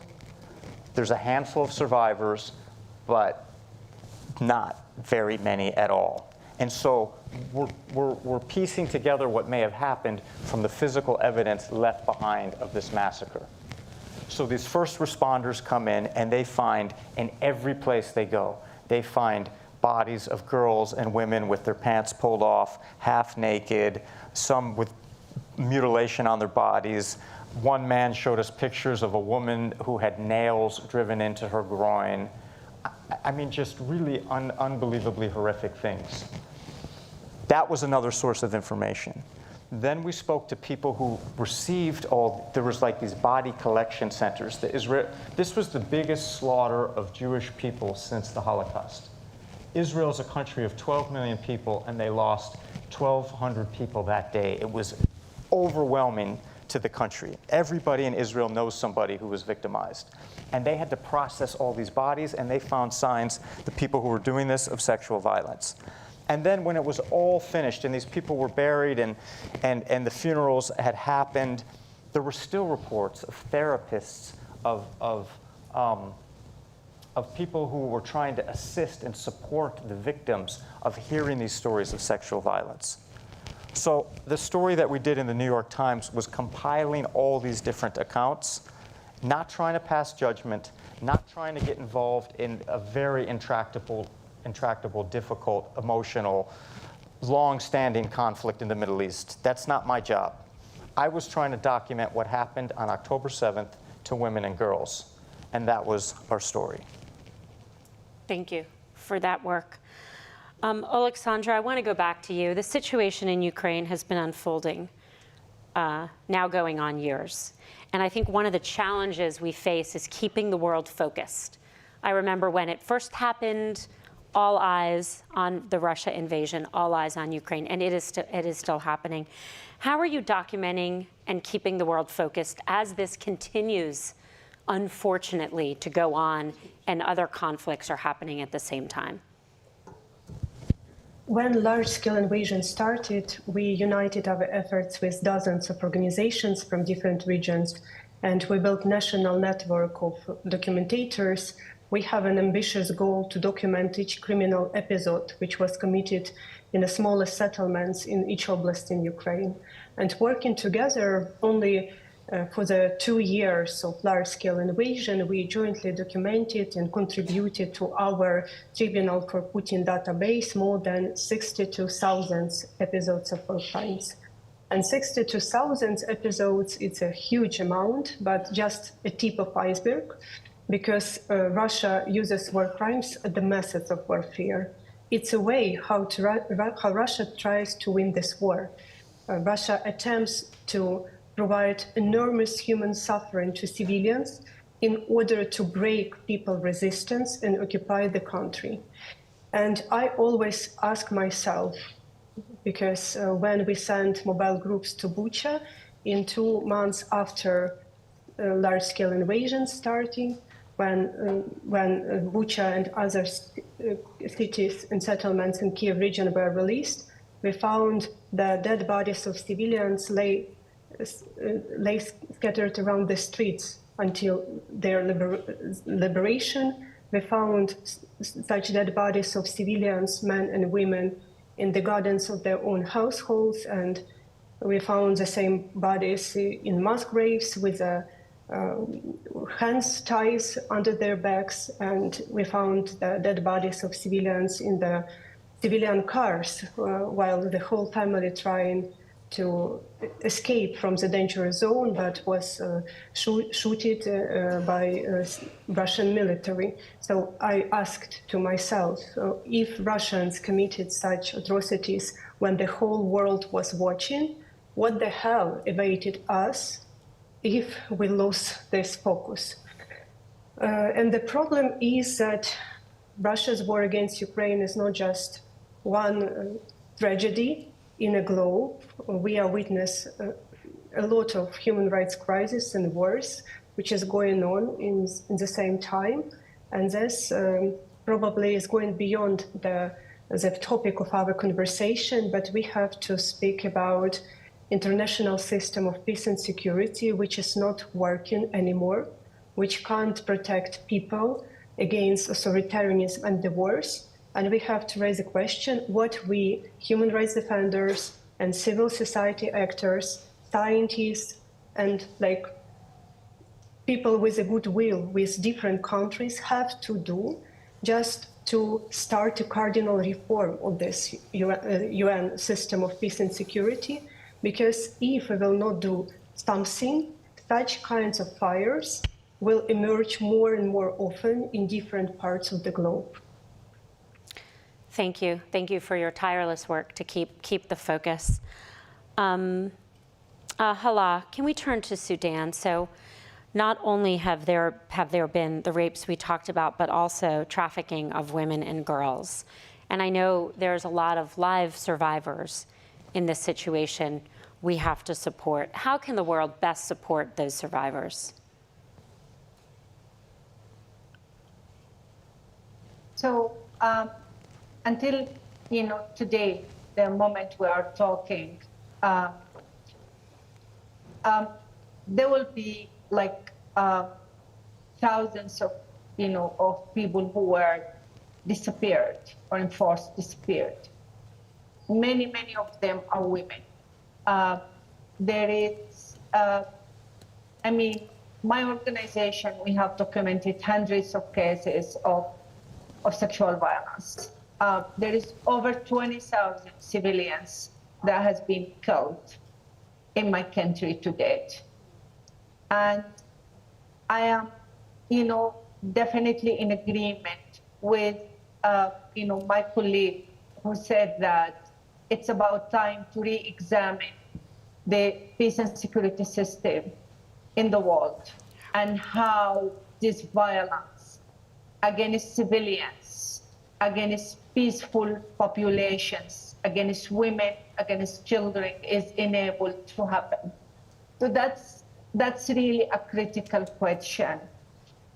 This is being said, the level of support and attention that we are receiving against, those brutal crimes that keeps happening is also extremely minimal. Right now in my country, there is more than almost half of the populations are displaced. And people, they don't have access to any form of humanitarian assistance.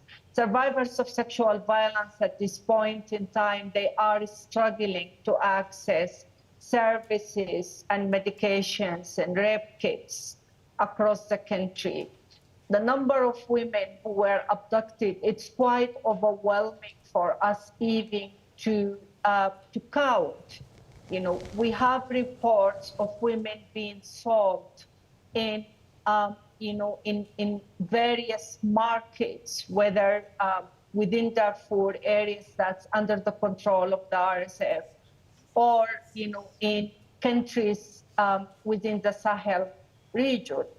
So it's extremely a complex situation. Sudan is becoming, unfortunately, a proxy war, you know, for various forces to fight in it, and civilians' bodies, and particularly women's bodies, is being used as a weapon of war with minimal attention and minimal support. It's basically local organizations, civil society, youth groups, women organizations are the ones who are present in the ground because the level of insecurity is quite high. It's, you know, unfortunately, it's not enabling environment for other international organizations to exist,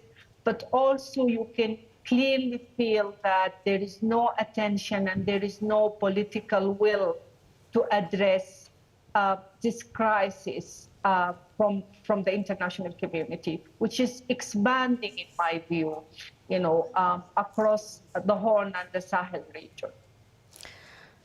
Thank you. I'm going to ask one last question. Maybe I'll go in the opposite order this time, which is, how do we think about justice and prevention? You know, how do we hold perpetrators accountable in your eyes, in your view? And how do we as an international community prevent this from happening in future conflicts and in current conflicts? If it's okay, I'll go back around the opposite way. Alexandra?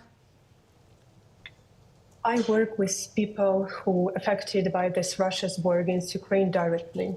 And I know for sure that people see justice very differently. Some people think that justice means to see their perpetrators behind the bars. And other people see justice like a possibility to get compensations. And without this, they will feel unsatisfied. Some people think that justice means just to possibility to know truth, what happened with their beloved ones. For another people, justice means to have opportunity to be heard and to get official recognition that something which happened with them and their families is not just immoral, but illegal. And this means that we have to create a comprehensive justice strategy to reach all these needs of victims of the war. And this comprehensive strategy has to be supported by special architecture, which consists from different elements. It can be a Truth and Reconciliation Committee. It can be a hybrid mechanism where international investigators work together with national investigators. It can be using the universal jurisdiction provisions in other countries to investigate such particular crimes, and a lot of other things. But what I want to mention and to emphasize that all these atrocities which we're now documenting, it's results of the leadership decision of Russian top official to plan, to initiate, and to start this war. And if we want to stop wars in the planet, we have to punish the states and their leaders who start aggressive war. And this is a common logic. But the problem is that in the whole history of humankind, we have only one precedent when it happened, and it was Nuremberg trials in past century. All other trials, it was about war crimes, crimes against humanity, and genocide. In another way, how to kill people properly during the war without violation of international humanitarian and international criminal law. But if we want to live in peace, We have to stop this circle of impunity for authoritarian leaders who initiate the wars. And Ukraine can be a good precedent for this. We must establish special tribunal on aggression and hold Putin, top political leadership and high military command of Russian state accountable. It's not just for Ukrainians. It's also important to send a signal to other authoritarian leaders of the world who now look into this war in Ukraine, how Russia enjoyed impunity, and probably can be encouraged to do the same. I so agree with this. I had the great honor and privilege of traveling last week with Diane throughout Europe, meeting with parliaments in 3 countries talking about this. And what she's taught me, as you're saying, is exactly the same thing. And I know the work you've all done to establish this, that each conflict sets the precedent for the next. How we handle each one matters for what happens future.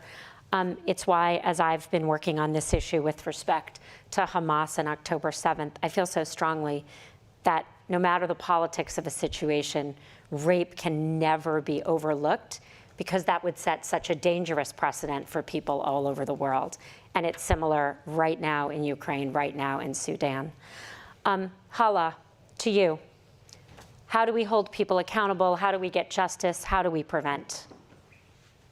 I think, it's very important to, to look at our political processes, especially in Africa.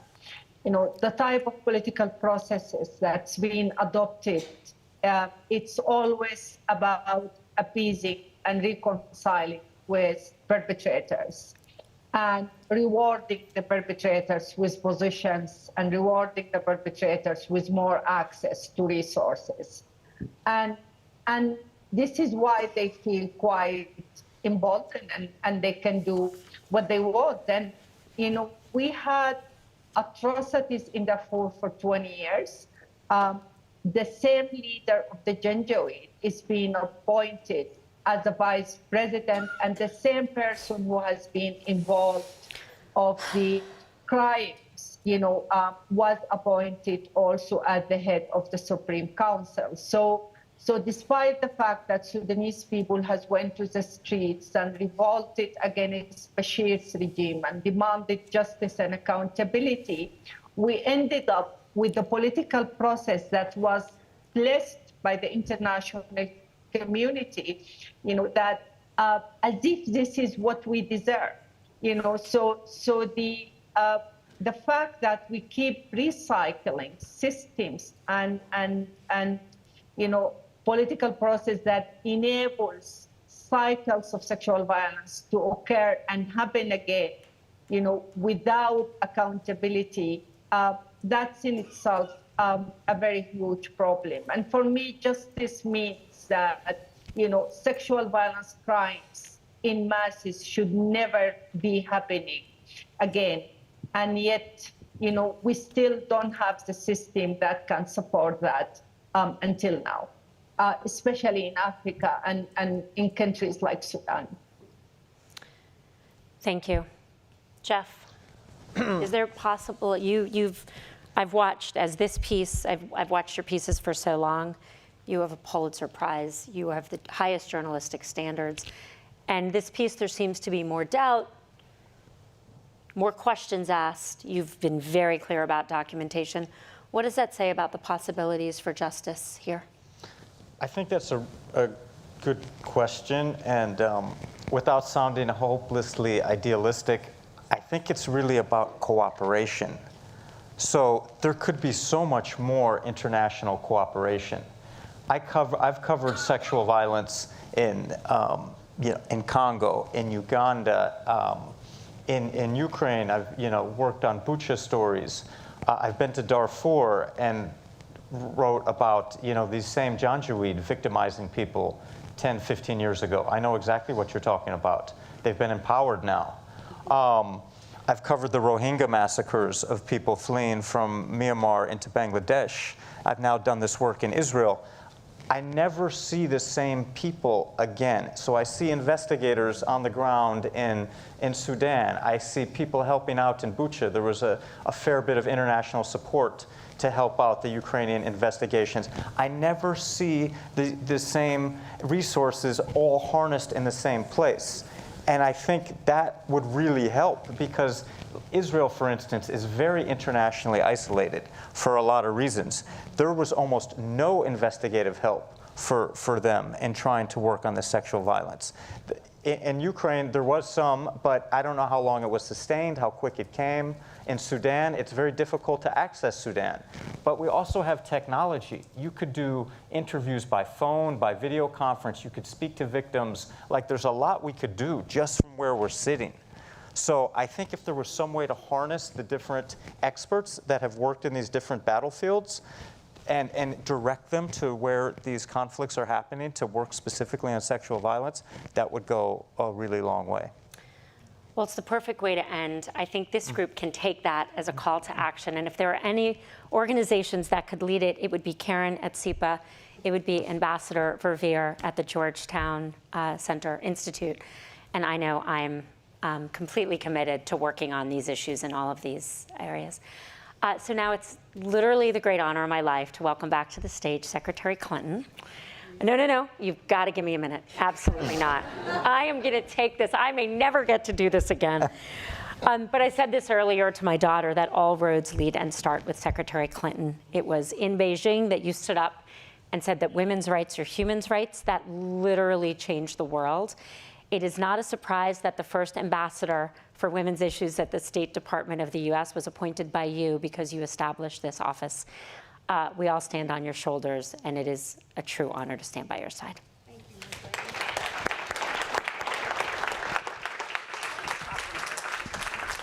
So, thank you so much, and thanks especially to all of our panelists, both here in person and thanks to technology from Ukraine and from Africa and from the UK.